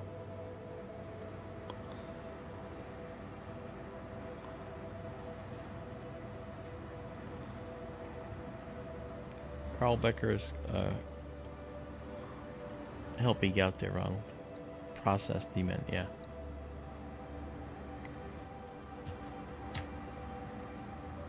Okay. All right, well, you know what we're going to do? I'm going to save this again here. And save exactly as seen. And now we'll leave it here in the buffer. Okay, so we get out of this now. Go back to our low light mode. Meanwhile, while we're in the low light mode, all right, we're going to let this build a little longer. We'll let it move a little bit. And so what I'll do now is I'm going to do something a little bit different to help you guys out. I'm going to bring up our SkyTour live.org just to show you what I'm talking about. Probably be helpful. All right, so we'll do it real quick. Tiffany's giving away another binocular, folks. All right. Give her a number. Is it a number tonight? Yeah, between 1 and 1,000. All right, you guys. Just make this. Let me make this announcement. Tiffany Echo and Michael Tarr are two absolutely amazing people that they've chosen SkyTour Livestream as their partner for giveaways. And they acquire this equipment, brand new equipment, and they give it away. They give away telescopes, they give away binoculars. And trust me, when you're first getting into like looking up in the sky, you want a good pair of binoculars. A telescope is exciting if you've already have binoculars and you know what you're doing with the sky. But the binoculars are everyone's introduction to astronomy. And I think it's a really great way to go. So I'm so glad they're doing that. Thank you, Tiffany. All you have to do, you can pick a number between 1 and 1,000 and put it in the chat. You don't have to put it in one. You only get one vote. So if you say it one time, she's going to take that number down. If you put any other numbers down, she won't take those. So you can't say, okay, 500, okay, 242, okay, 155. You know. So number between 0 and 1,000. And trust me, someone's going to win. If you're close enough, and it's not the exact number, if you're closest, you win. So that's how that works. Okay, we're letting our comet image build up here. Not build up. We're letting let it move a little bit. You can see how far it's moved. Holy cow! Look at that. Yeah. All right. So now let me bring up another captured window here. That's what I want to do. And we'll make that. Is it this guy? I think it is. Yes, it is. Okay. All right. So what we do is we go to www.skytourlive.org or skytourlive.com. You go there. This is what you see. This is our website. Up here you have SkyTour Livestream. That's this right here. We have a Patreon. We have SkyTour Shop, SkyTour Radio, all things SkyTour. But if you scroll down, okay, the Universe Live in Real Time, we have a stream up there. We also show our All Sky Cam will be available here. And now this is the one that you want. I want cool pictures. So you go to the online database. So you click this, okay, and you come in and you're going to see a bunch of folders. Now, tonight is 1020, so we're looking at 1020. We click on 1020's folder. Oh, look at that. Comet, Tsuchinshan-ATLAS. We click on it. And now these are all the times in military time that we started taking images. So this very last one that we did was at 8:04. And the processed image is right here. So there it is. Okay? And there's our orange star. Okay? So that's how easy it is to get our data right now. You can go right up and grab it. All right? And enjoy it. Now, we also put, when you come up here, let me just say it this way. When you come up in here, you're going to have a choice of anything else. You can come in and say, what happened on 5/23/2024? Well, we looked at the comet early in its days, okay? And we had 4 shots of it, right? This is what we saw back then. Quite different from what we see now. This is before it went around the sun, I believe. So as it approached, it got bigger and brighter and more beautiful. So that was what it did. And we also looked at some globular clusters and so forth, and those look like this. Okay, this is Messier 13 in Hercules. There it is, right there. And so all these pictures are available for you to take.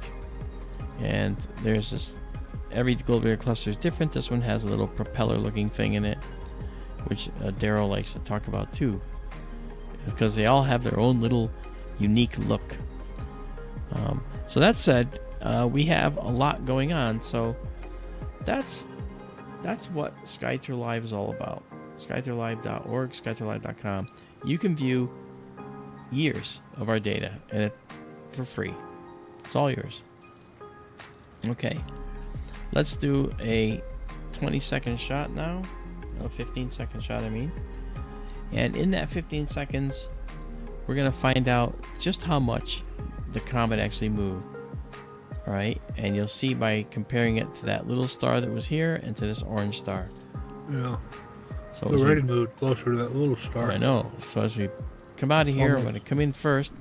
Almost lost in the comet head. And there you see that star. This is the previous shot, and here is the red one. Okay? Now watch where the comet is. Watch what happens to this star. Ready? Watch this.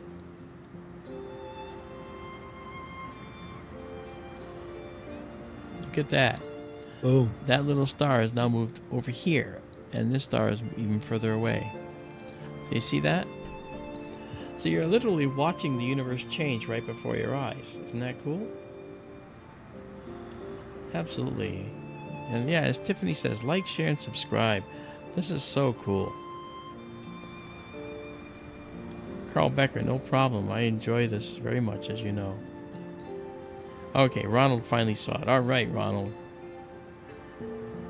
So you're watching this move 180,000 miles through space, miles an hour through space, and you're watching it as it literally passes. Okay, the stars are, of course, light years behind the comet. You know, the comet is literally on top of the Earth relative to the stars, and the cosmic events. So clearly, we're looking at motion in the universe. It's happening right before our eyes. Yeah. Comet's moving a little bit less than the distance between Earth and the Moon in an hour. And us in spaceships takes us 3 days or more to go from the Earth to the Moon. Oh. And it's covering that distance in a little bit over an hour. Such is the world of gravitational attraction. 240,000 miles away. Yep. That's the Moon. Yep. Comet's significantly further than that.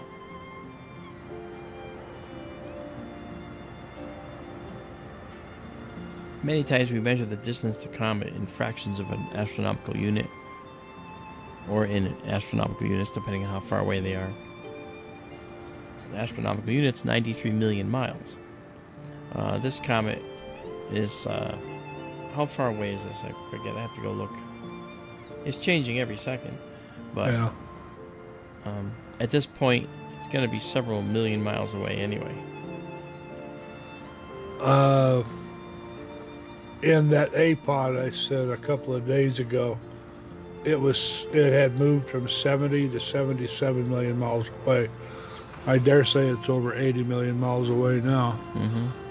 So it's approaching an astronomical unit, maybe. Just a guess. Well, the length of the tail is about 13 degrees. Yeah. Okay, I'm going to leave this here and drop out one more time. You saw the star was right underneath the center of that. Let me go to our 1 second low light view, and then I'm gonna do this. And there's that star. See it right there? Tiny little star, right there. There's a star link. Okay.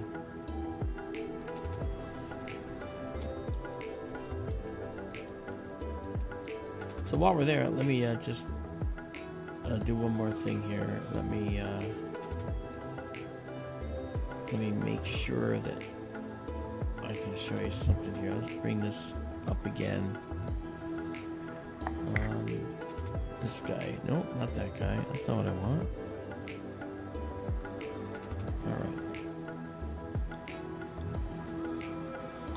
I was going to show you the mosaic again, but it seems to have... Should have been right there.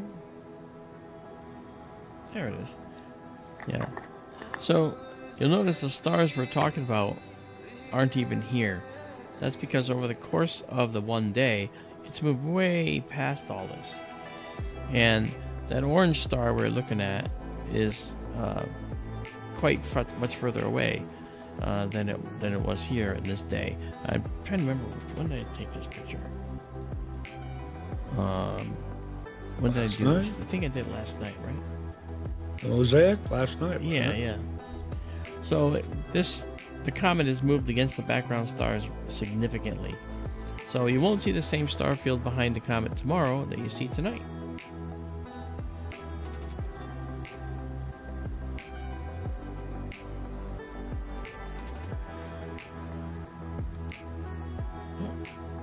Cosmic Ray added some details about the distance of the comet, which is great.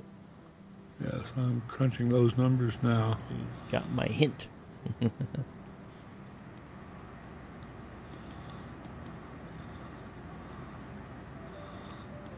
Whoops. So just over half an astronomical unit away.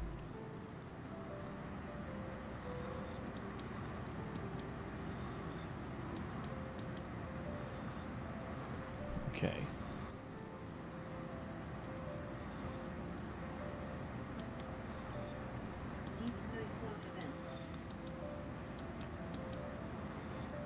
Okay, this is cool.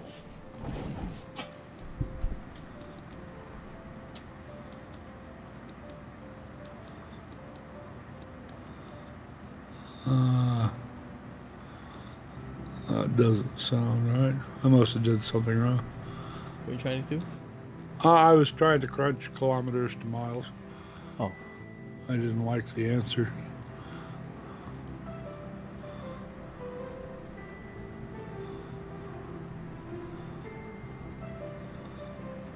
So, yeah. well, I think you got mostly wall in your scope now. Yeah, we're getting there. So we'll be having to shift out of this in a bit, but I want to get one more shot of the comet here. All right, will you excuse me a moment, please? Yeah, go ahead. Right back. All right, I'll do a 15-second shot here again. And we're going to look for that little star, which is right there now, but in the previous image, you'll see where it is. All right, so here we go. You'll see what I mean in a minute. Okay, so the previous image looks like this, and that little star is right there. See it? Right there at the end of my pointer. Okay? So now, when this next image comes in right now, watch where that little star goes. Look at that. Now it's here. See that? See that? You're looking at the universe moving right before your eyes. You're looking at that comet going this way that now has passed by that star. So you're seeing this stuff live. Michael Hedrick says we got to see the comet in Oregon. All right, man. That's fantastic. Well done.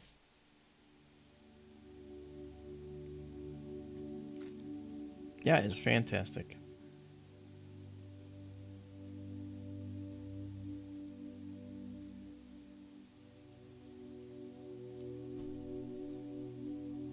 Okay. I'm just looking at some messages here. Okay, Tiffany Echo, again, one of our tremendous donors of equipment, along with Michael Tarr. For those of you who just joined, we are doing another Celestron binocular giveaway. So what you do is you select a number between 1 and 1,000, guys, and you put it in the chat with your name.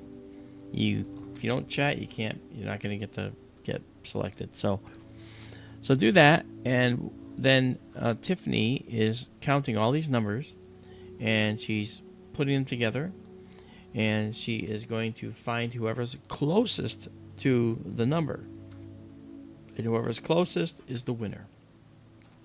I think that's pretty cool. You'll find out the number as well at the end. Catherine Mesick says, "Oh, clouds have been obstructing my view here in Seattle. Such a bummer."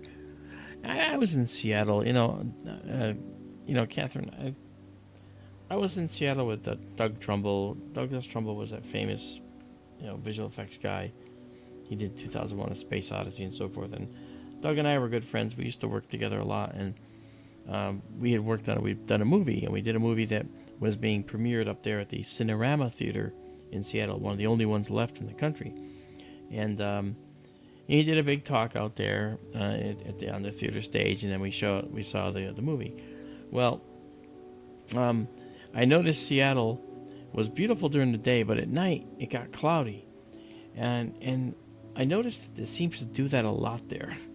In fact, during the day, it was raining, and then it was clear. Then it was raining, then it was clear. And the other thing that happened was these little guys, the cell phones out there, in Seattle, for some reason, no matter how much we would charge our phones and have them up to snuff, within just a couple hours, they were almost gone. The charge was almost gone. Seattle has a way of sucking cell phone batteries dry, and I don't understand why. Anyway, but let me know if that's your experience. Rainier. Mount Rainier, yeah, the aliens in Mount Rainier. You might have mentioned this while I was gone, but that star has been passed by the comet now. I did, yes, you're right. We actually we saw the movement. We Yeah, actually did there that it is there. Yeah, it's really cool. Okay, and I'll save this one. Because again, we'll make a animation of this. You'll see the comet go ding, ding, ding, ding, ding across the sky. Dancing in the universe. Once the comet's gone for the night, Izabela said earlier today she thinks the comet's in Serpens now, near Ophiuchus. It would be easy to move up to Hercules and see the Hercules globular cluster. Yeah, the one we just talked about. Yes. That's right. Well, show it live. Yeah, see how far we are from the horizon right now? Yeah. We're actually pretty low. Yeah, what Daryl's talking about, this is Ophiuchus here, and if we want to go up to Hercules,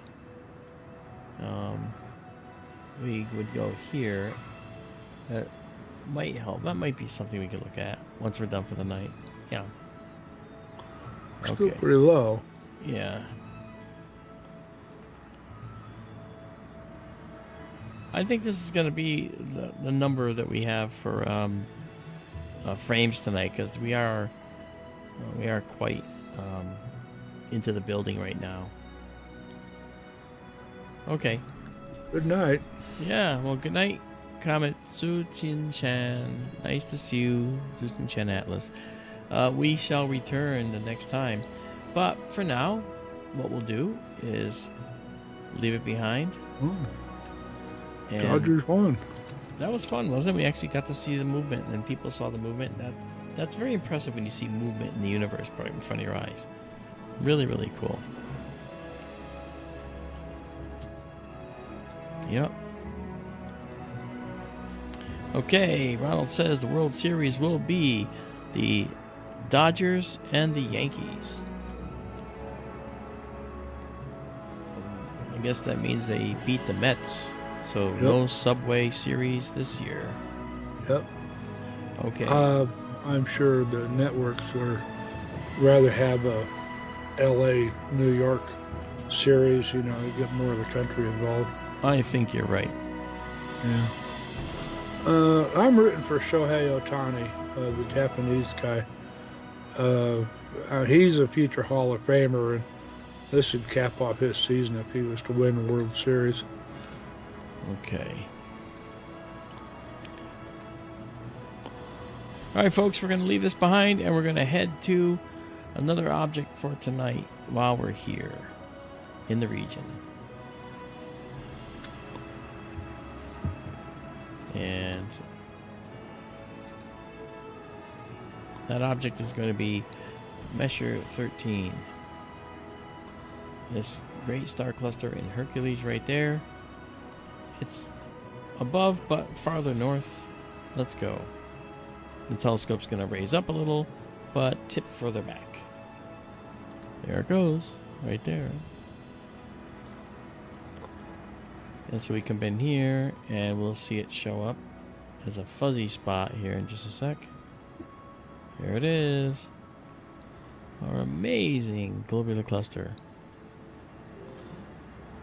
Okay, and we'll just center that up there. Hope you guys enjoyed the cometary reviews tonight.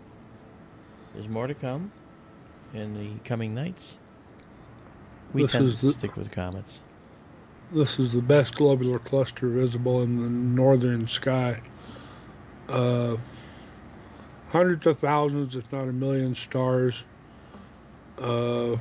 I forget. It's like 25,000 light years away. It's huge. Uh, Used to be on a really dark night, you could see it naked eye, just barely. No, that's right. Probably need optical aid nowadays. It's the third best in the sky. It's the best one in the northern hemisphere. Uh, Omega Centauri and 47 Tucanae, I think, are both bigger and brighter than M13, but they're not visible uh, from most of the U.S.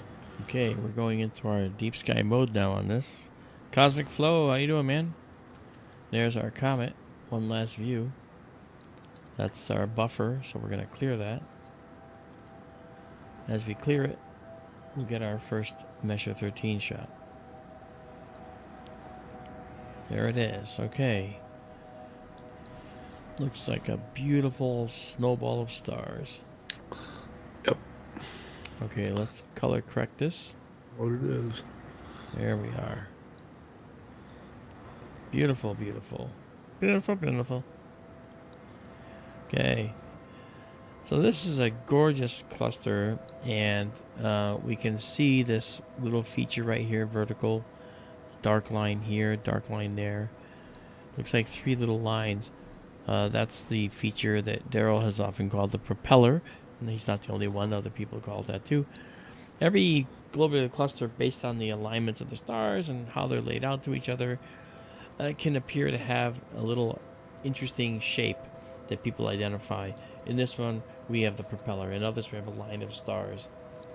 Others, we have a bar. Just with this many stars, you're going to get some kind of a pattern that the human brain will pull out of the chaos. And that's what we see here. So now we're going to darken the background a little more. Can you zoom in a little? I am. There you go. I'm way ahead of you. You can see the propeller now. Yeah, there it is, right there.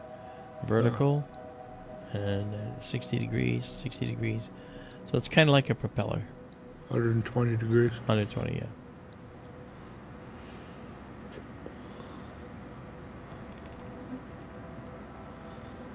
There's a red giant star out here. Sam S. asks, is this the cluster that has a supermassive black hole in it? I don't remember. Well, there's a thought that every globular cluster has as its seed source a primordial black hole. Yeah. These clusters are the oldest things in the universe, or they're close to the oldest. They're one of the first things made in the universe. We know that because when we study the spectra of the stars, the spectra will show us the composition and what's in them. These stars are mostly hydrogen and helium, and with a few other trace elements, but mostly hydrogen and helium. So what that tells us is that they were made before there was a lot of other stuff in the universe. Now, how do we know that? Because stars that go supernova litter the universe with crap that ends up being made into other stars. And when those stars are made, in their spectra, we see in their spectrum elements that they can't possibly make, like our sun. We have calcium in our sun. The H and K lines in our spectrum are called calcium. They're the signatures of the calcium. We have magnesium, we have phosphorus. We have all these other elements that are made in stars that end up liberated to interstellar medium. Our sun has a healthy supply of those elements that will that we see in the periodic table, and those elements come from other stars. The sun can only make up to about carbon, maybe some oxygen, as it ages. And if you look in the periodic table, we have hydrogen, helium, lithium, beryllium, carbon, nitrogen, oxygen, in that order. So we can make up to about oxygen. But in more massive stars, we can make up to iron, which is number 26 in that table. So instead of going to just element number 10, we can go to oxygen. We can go to iron, number 26, and with the massive stars. And so when they litter the interstellar medium, the new stars that are made will be made with that. And they'll be made with some of those elements in their envelopes, okay? But their cores still fuse hydrogen into helium because hydrogen is the primary fuel, okay? So that said, that these stars here are mostly hydrogen and helium. So in an effort not to confuse you, we call those population 2 stars as opposed to population 1, meaning first. Go figure. So population 2 are older, and they don't have any what we call metals, to confuse you again. Anything other than hydrogen and helium in our world of astronomy is called a metal. You know, it has to do with the periodic table. And so that said, these stars are mostly hydrogen and helium, not much else. So these are among the oldest stars in the universe, and these clusters are among the oldest clusters in the universe. And maybe they were made, as we said, with primordial black holes in their centers. Not supermassive black holes. That's what our galaxy has in its center. That's what Sagittarius A is the black hole in the center of our galaxy. A star. A star, that's right. A is just a region of space. Here's a site that says Astronomy and Astrophysics, Central Dynamics of M3, M13, and M92, stringent limits. A massive black hole is required in none of the 3 clusters to explain the observed kinematics. This is a 10-year-old article, though. Yeah. Black holes initially were kind of blamed for everything once they became popular go-tos. And so it's possible that, and it's true. I mean, they're talking about mutual gravitational attraction here. But these are halo objects, and they do plunge through the disk of the galaxy and then back up through in some cases. Now, such a journey might tend to cause a bunch of stragglers to hang behind this massive cluster, massive gravitational well, gravitational force of this overall cluster would tend to drag stars up with it out of the disk of the galaxy stars as it rises up. And we don't really see that, but we do potentially see that maybe some of these globular cluster stars weren't in the cluster originally and were coalesced from the disk that they passed through. Some other evidence is that maybe these globular clusters passing through the disk cause a gravitational whip effect, causing ejection of a star from a galaxy. That was what I studied, and my thesis in astronomy was looking for these runaway B stars, the hot young stars, leaving our galaxy at high speed. Found a bunch of them. So what explains that? The dynamics of an ordinary formation zone in the galaxy's arms, spiral arm, doesn't really explain that. It has to be some other kind of interaction, some other kind of explanation, and that's possibly interaction with globular clusters passing through the disk. This is Messier 13. It's a globular cluster, so we label it GC. And I will save it as that. Okay. And we'll save it exactly as seen. Okay. Okay, we are doing okay with time. Let's go see. She's a beaut. There she is. Let's pop out of this. Go back into our low light mode. And from our low light mode, we will move to another object. That's about how you see it in the telescope. Moon is up in Arizona now. Yeah.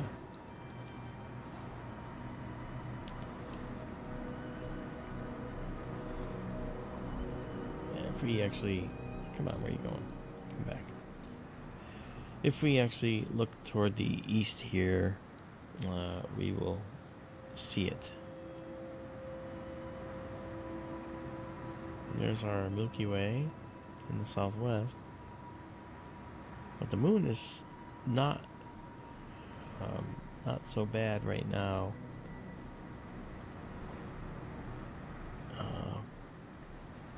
Oh yes, we gotta wait for that to fix itself.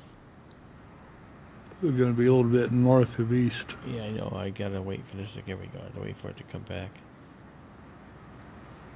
There it is. Yep, there it is. Yeah. Yeah. Taurus is also rising. We have the Pleiades out there. The Pleiades are actually a little low for us right now. Of course, we do have Aquarius. Do the Helix. Yeah. We have Saturn. This telescope won't show us Saturn the way you expect to see Saturn. We can try it. And then we can look at the Helix after that. Watch the telescope swing all the way over now. Stars lag behind a little bit in us. We just see a very bright object appear in our view here.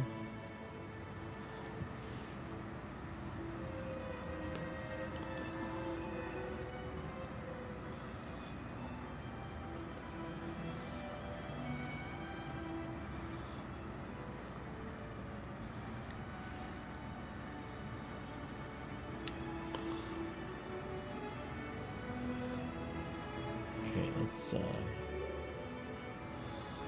back out. There it is. So head up north. Now I'm gonna try this annotation thing here with this and see if it knows Saturn. I actually didn't know if it knows the planets. Let's find out. It does. Okay, cool. Oh, no. Several moons in view also. That's right. So I'm going to take Saturn now, and I'm going to center it in the view. The dot just to the lower left at about 8 o'clock. Yeah, Brighter dot at 3 o'clock. And that's Titan there. yeah. Just a minute. Let's get it all centered up. A couple more farther off to the right. Yeah. Got a galaxy up there. We got a galaxy over there. All right. So let's zoom in now, and let's take a picture. All right, but first, what I'm going to do is move this over right here. Okay, and you'll see why in a sec, because I'm going to come into here, and I'm going to center it up. And let's take a look. I'm thinking this is Titan right here. And it is. There's Titan. Titan actually looks orange when you look at it, and this certainly does look orange. Okay. We're looking at a number of moons in here. Saturn's rings are really approaching edge on. They're going to be edge on, I guess, in the coming months, actually. Next year, I think. Yeah. Right. So. All right. So let's. I gotta either reduce exposure or do this. I'll do this. Okay. And let's see if we can play with the exposure here to see what's going on here. I see I'm gonna refocus too because we're just a little bit out.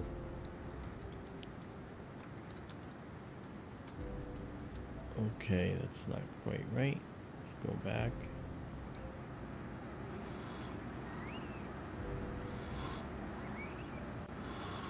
Folks, when we look at Saturn, as Mark said, its rings are presently closing. They will appear edge on in the coming months and basically disappear for a time, and then they'll start opening up again.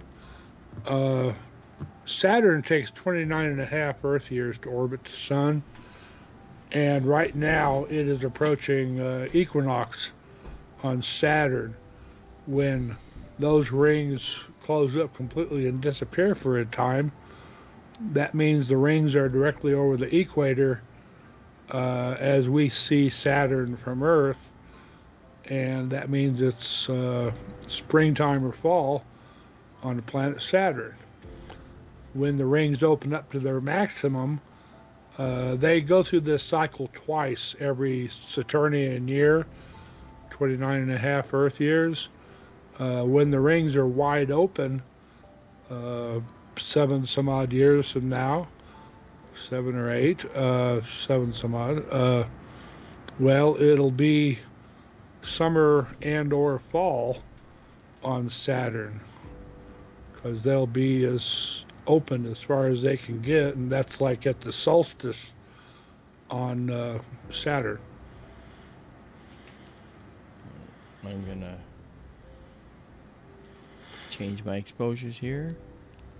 I think I want to actually first refocus, because I've come to the other side of the sky, and so we'll refocus to get this in better position, better exposure.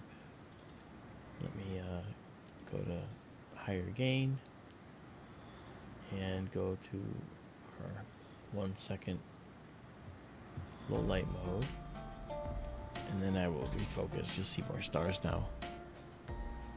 Okay. Cosmic, they do that because Saturn does that because its polar axis is tilted somewhat to the plane of its orbit around the sun, just like Earth does.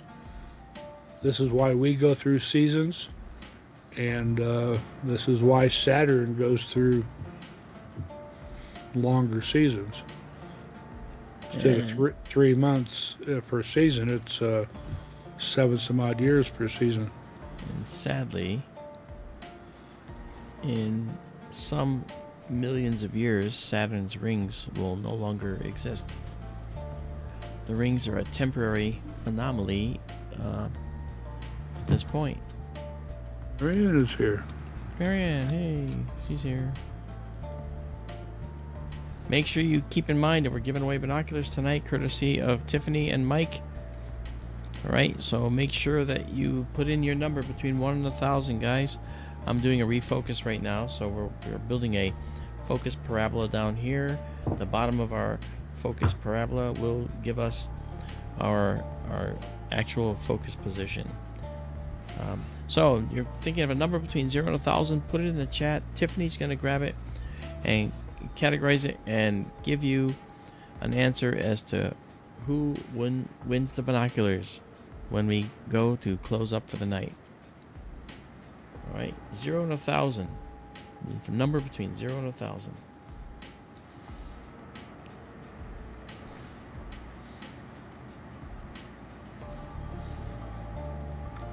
Hi, Marianne.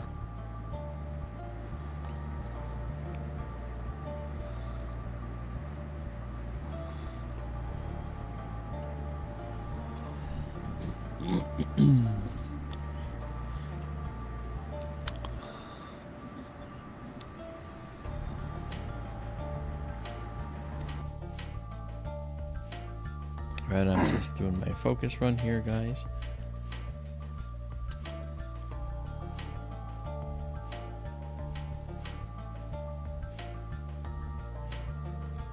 You should see a line show up right about here. If it doesn't, I'll redo it.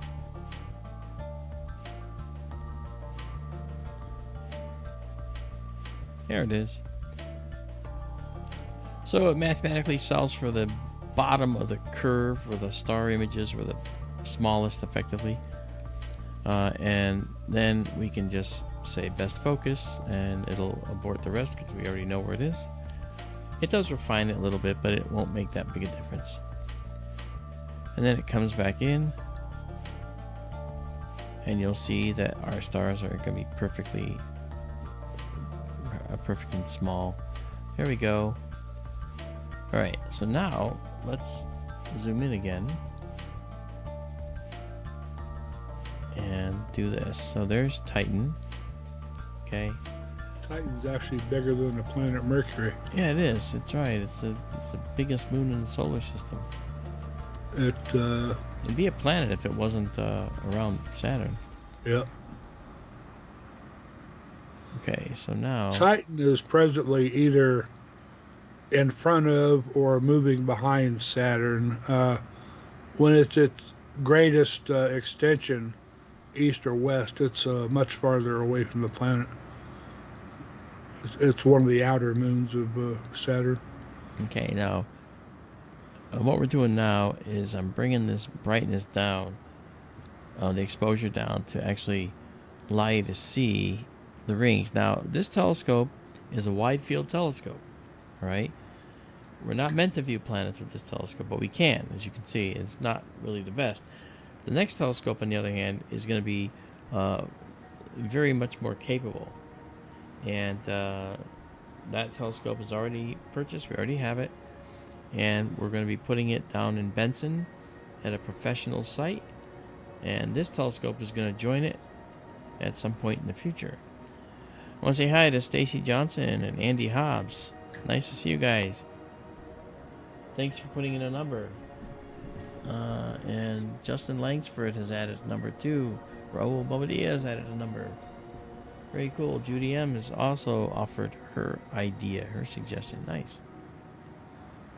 Okay, so... I have a dumb question. Yeah. Will the hyperstar transfer from instrument or instrument, or is it designed specifically for that telescope? Specific. It's specifically for that. Actually, it's one of the very few.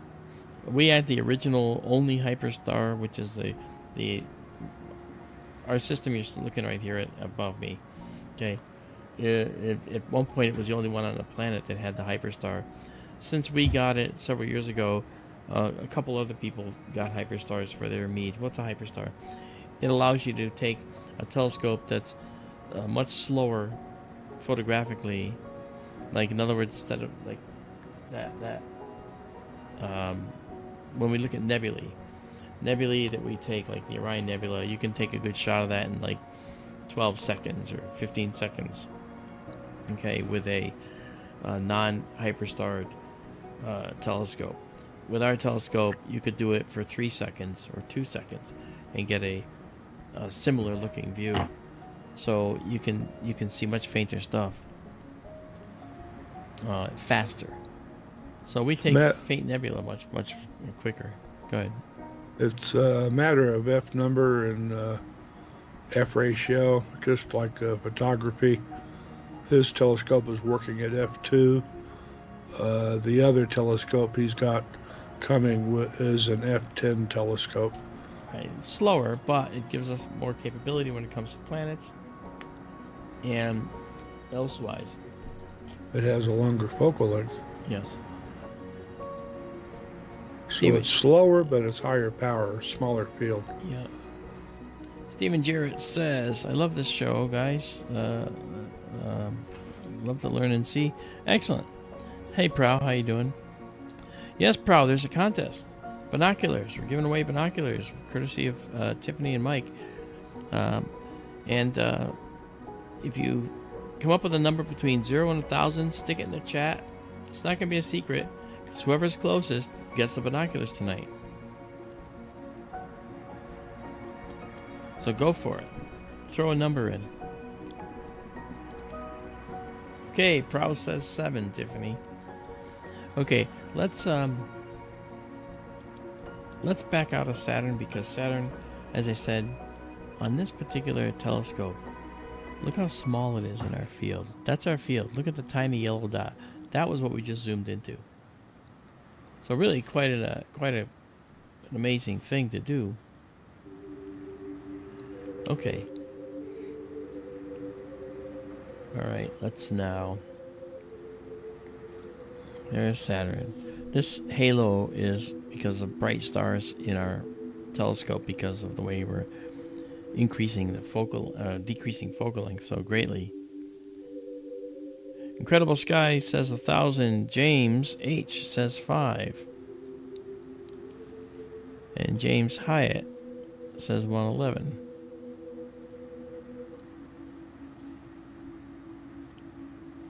Okay. All right, now we're going to go look at one more object over here. All right, we are let's do this. First of all, let's synchronize on Saturn. Right, I believe that's right in the center. Close enough, good.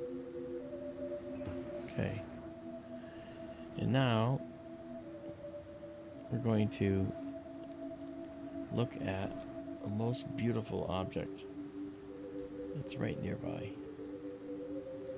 Right there.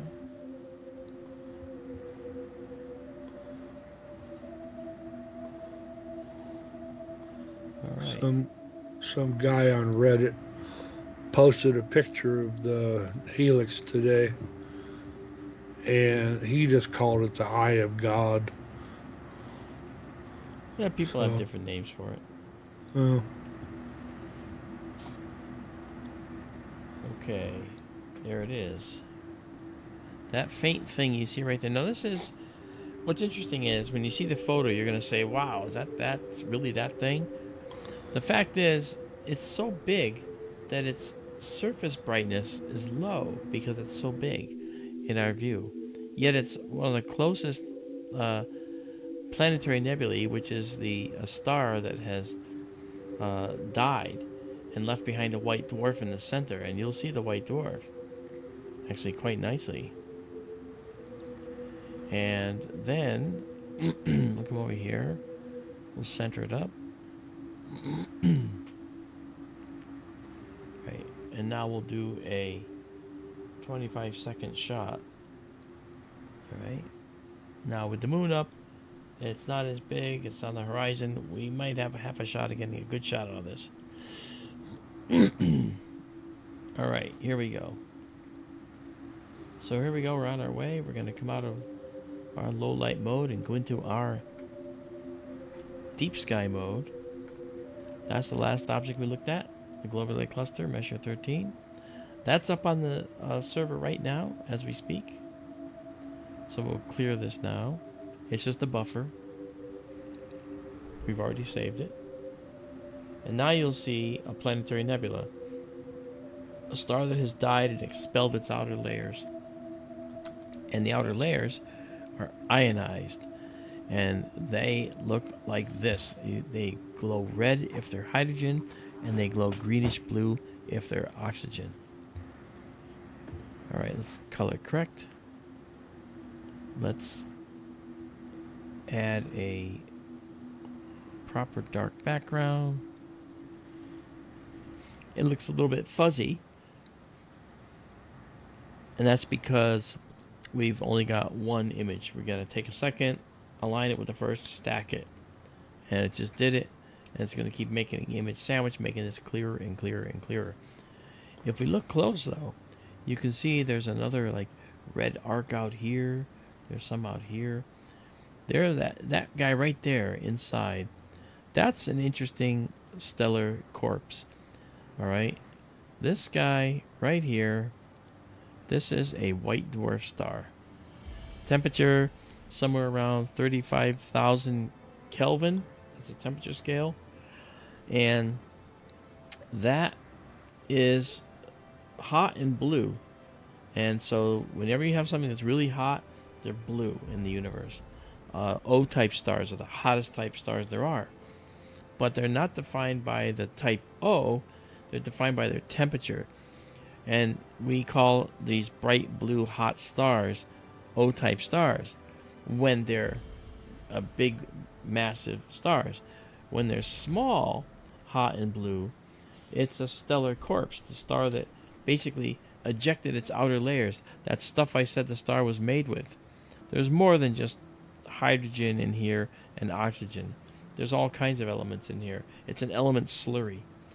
And the thing that's interesting is hydrogen dominates, oxygen dominates, because hydrogen is the most plentiful element in the whole universe.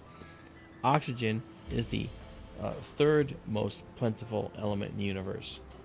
Helium is next after hydrogen. The fourth most plentiful element is carbon, what you're made of. So it stands to reason that life in the universe is probably carbon-based. I've said it before, I'm a carbon bigot. But that looks blue. And the funny thing about that star, we zoom in, is the remains of the star that made this nebula, is that blue object is, oh gosh, what's the distance of this? It was like 600 light years? Something like that. And that blue star right there is the size of the Earth. 600 light years. Yeah, I mean, it's really, really far away. And stars are really only ever point sources. These look like they're this big, like this star looks bigger than this star. It's not. You make these a very, very small point. That's what every one of these stars actually looks like in reality. It's a tiny point of light because they're so far away.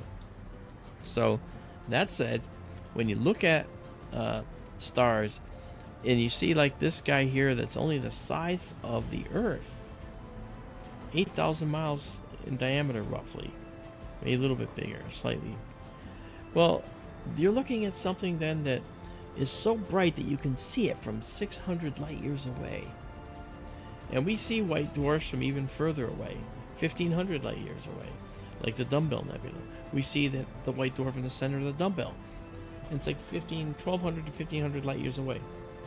Again, the size of the Earth. All white dwarfs are about the same size. It's so hot. It's mostly emitting ultraviolet light, which is what's exciting the hydrogen and the oxygen around it to fluoresce, more or less. It's light of emission, it's called. Yep, that's correct. So you'll notice the clouds have structure to them, and they do.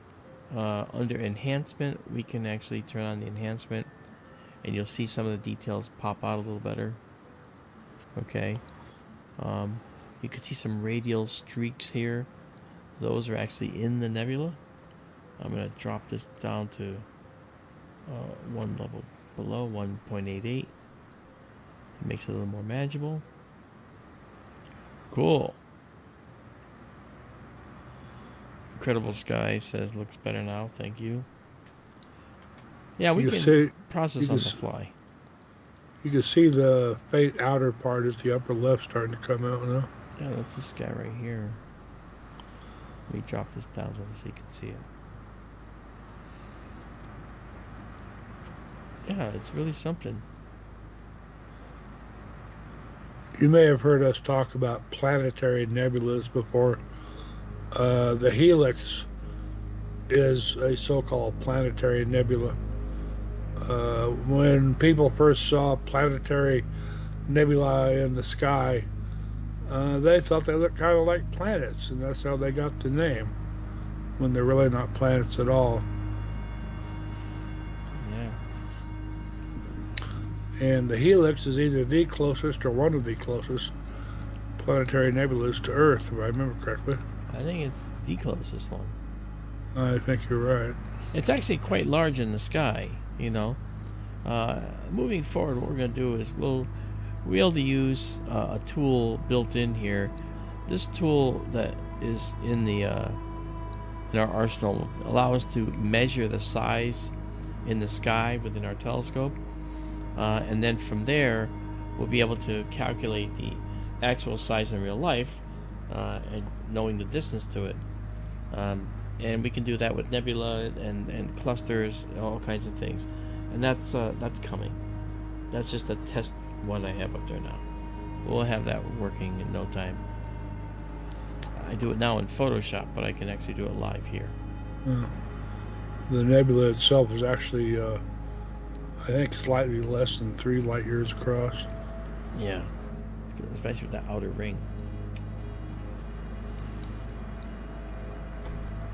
Planetary nebulae are notoriously hard to get the distance to, because you have to keep in mind, a white dwarf, we know what its ionization potential is.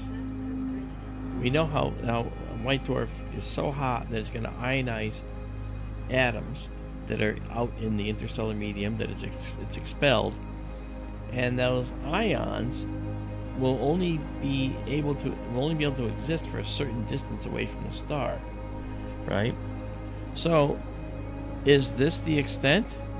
Or is it further? Well, it looks like it's further here, right? However, is this the ionization ring within which the star can do that, or can it ionize further out? And gas isn't there yet. We don't know. So it's hard to tell, because knowing the size, we should be able to figure out, knowing the distance, we should be able to figure out the size of the thing. And the distance is related to the size for us. The bigger the planetary nebula, the closer it is to us. And so we've had this thing in the past, we thought maybe this maximum diameter of these guys can be about 2 light years. Well, that changed because some crazy interlopers came along, like the Helix Nebula, and had this extra loop out here. There's actually another one over here too that's not very visible right now, and that makes it so that we don't see the full extent of the ionized material, because as it's moving out, because this stuff is all moving outward, it's all expanding at an expansion rate.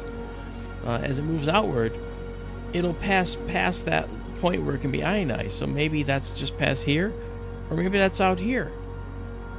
And if a star like this can ionize out to about, say, 3 light years, and this is that size that it gets to, but the gas isn't there yet, we might not realize that this planetary nebula is actually closer to us. We might think it's further away. If we say this is the extent of its ionization, that could just be the extent of the gas moving outward, and it can't be ionized. You can't ionize what isn't there, so if the gas isn't out here, it won't be ionized. So it's expanding, and it's really cool what it's doing, and I'm wondering what that is right there.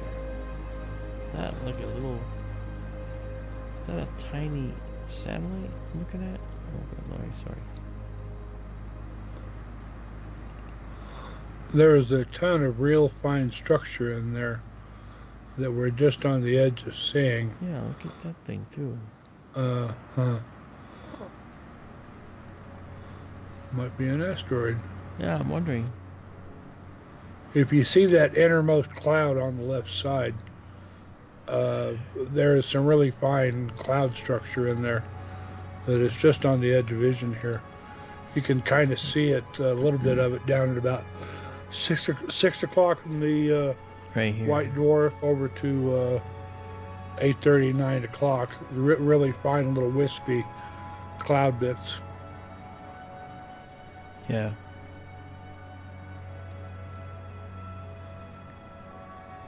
Now, one way to see more detail is to turn down our gain. Bring our gain down to like 50 and just take very long exposures. We're doing a 25-second exposure, and we've stacked 24 shots right now. Okay?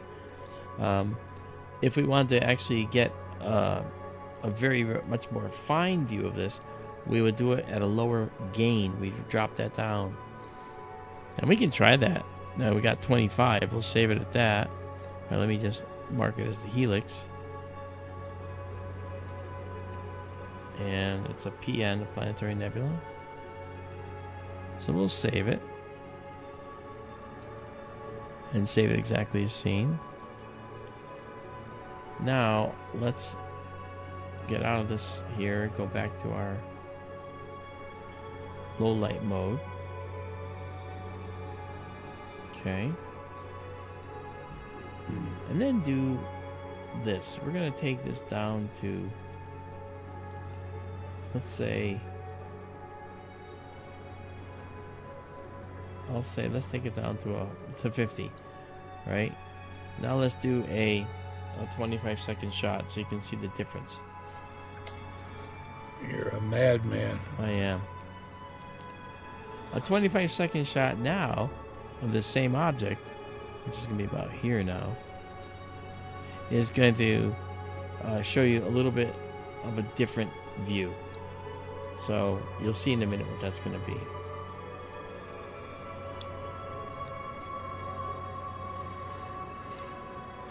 So we're 2 seconds away. 1, 0, and boom. Uh-huh. Yeah. Where is it? I didn't stack yet. But I'm seeing in this 25-second shot, right? If we pump this up, okay, look at it. See how much we see? And we saw a much bigger image before when we did a 25-second shot because we had the gain way up. But I didn't here. So what I'm going to do now is we'll stack this and see just what this looks like now in the stack. Alright, so we get rid of this, and now we'll see what the first image looks like here. So we saw the raw view, 25 seconds without stacking it. Now 2, 1, 0, and boom, we should see an image. Okay, here it is, and we got to correct and correct. Okay, correct and correct. You'll notice that the image right now is noisier because we're trying to extract information from this that's not quite there yet. It takes a while to extract this information, and that we get that through repeated layers of images on top of each other. So given time, and then we actually have wind out there too. That's interesting that we have this. Oh yeah. It's not bad. Oh, look at the elongated stars. Oh, I'm going to clear that. I was just going by the numbers there. 6 something. Yeah. Mark, excuse me again, please. I'll be Okay. right back.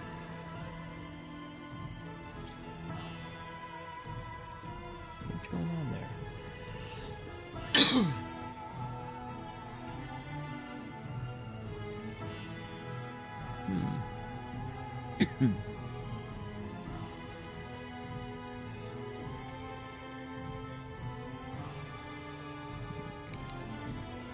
See, we got momentary wind there, which is doing that. Let me look at the. Let's look at the all sky camera, shall we?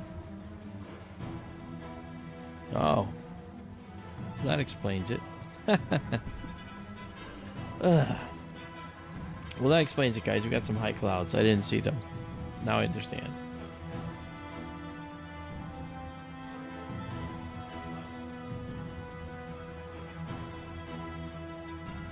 All right, now I get it. All right, we have some high clouds. That's what's going on right now.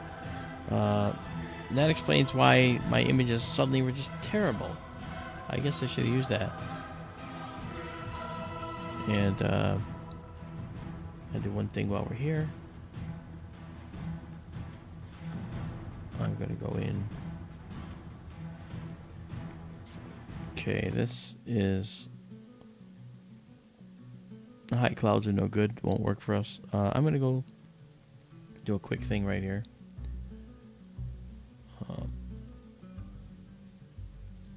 Okay. And that'll bring us back our data.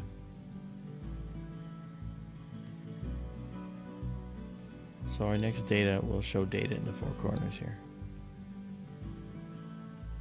There it is. Okay, so let's go back to our home page. Okay. So I can go here. This is stuff you'll have access to when we put this up live. There's Vega and Lyra up there.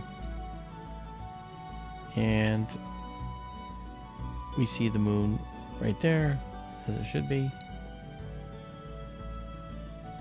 Okay, we have what looks like an object coming across right here. Might be a plane at high altitude.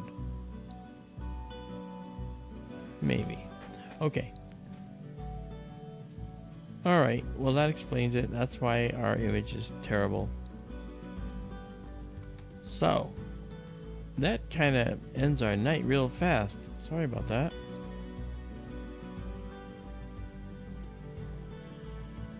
I will admit, I was a little worried. I was like, oh no, what's going wrong with our system? But I'm glad that that shows that way. Alright. I gotta set these back up to what they ought to be. Alright. And then we'll do this. Our low light mode. And zoom out. Daryl, you back? No, he's not. Okay. Yes, I am. Oh, you are. Okay. Yeah. Did you notice? We have some high clouds. Uh-oh. Yeah. And that's why this was coming out so terrible. So, this happens once in a while. Go figure. Yeah. But, you know what, guys? It's okay. We had a good time. We checked out the comet. And before anything happened, we were able to get you some motion of the comet. You could see it dynamically, and then we're going to put that together for you later. James Hyatt, did I say hi to you? I think I did. Yes, I did. All right. Tiffany, are you ready? Because I'm ready. Ready when you are. So we do have, most likely, we have a winner. Okay. I'm waiting for the final word from Tiffany. Tiffany, we are officially closing down for the evening, so let's find out who won those binoculars. I know who you said was close so far, and I want to know who is the winner. The winner is Creamers with 700. The actual number was 696. Well done, Creamers. You win a pair of binoculars. So here's what you got to do. Okay, go out to skytourlive.org right here, right there. See right there, doo-doo. And Creamers is going to go into contact us, email us as an email upper right, and you email me this information, your mailing address, and everything, and we will get this to you. Right, this pair of binoculars. So I think congratulations are in order for Creamers. Congratulations. You've been with us for several years now. It's nice that you finally got to win something. It's actually nice that we could offer something to win. And we have that thanks to Tiffany and Mike, who are forever in our debt. Fantastic. All right, guys. We're in our debt. We're in their debt. That's what I meant. Yeah. Didn't I say it that way? Or did I say it? I'm tired. I don't think I said it right. You're forever in our debt. Yeah, we're forever in your debt. Of course. All right, guys. We're going to close down for tonight. Creamers, make sure you go to skytourlive.org or skytourlive.com. Go to the email in the upper right. Send me your details so that I can actually get these binoculars off to you and get all the information to Tiffany and Mike, who have to set up getting you the binoculars. Folks, thank you for viewing Comet Tsuchinshan-ATLAS with us tonight. Izabela's here. And Isabella's here just as we're leaving. Oh my gosh. Good morning and good night, everyone. That's funny. I think she's been here lurking. All right, guys. If you have any questions or comments, please let us know in the comments section. Or if you want to send me an email, you can send me an email through ContactSkyTour. Go to skytourlive.org. Go to our email. Send me a message. Whatever you like. I'm tired. I'm out. We had a good time. I hope you guys enjoyed it. So we will see you next time around. Creamers, get going. Get to skytourlive.org. Get us your information. We'll talk to you guys soon. Thank you. Good night. Good night, everybody. Happy trails. Happy trails to you until we meet again. Won't do that again.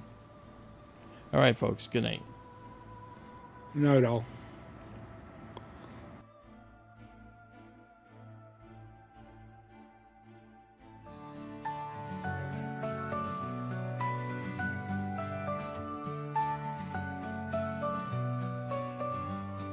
Stars so bright in the sky. On Arizona nights they fly. Nebulae in colors rare. Galaxies beyond compare. Sky tour in the night so clear. Brings the universe near. Real nighttime wonders to see, streaming light for you and me. Lift your eyes to the skies, universe in all its light. Sky tours bringing the views.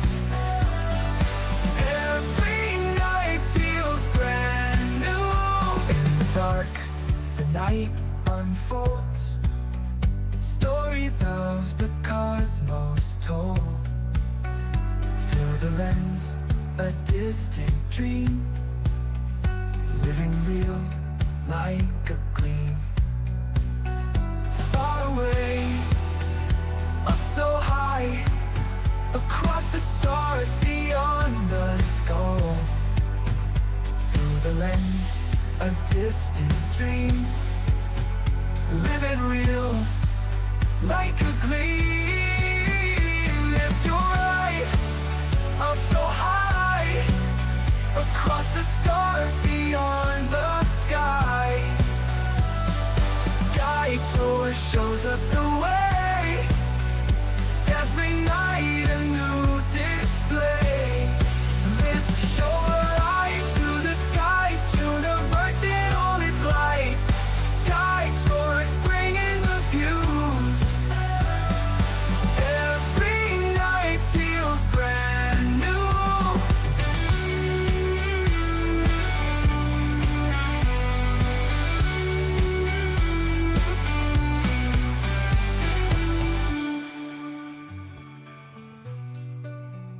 Lift your eyes to the skies, universe in all its light.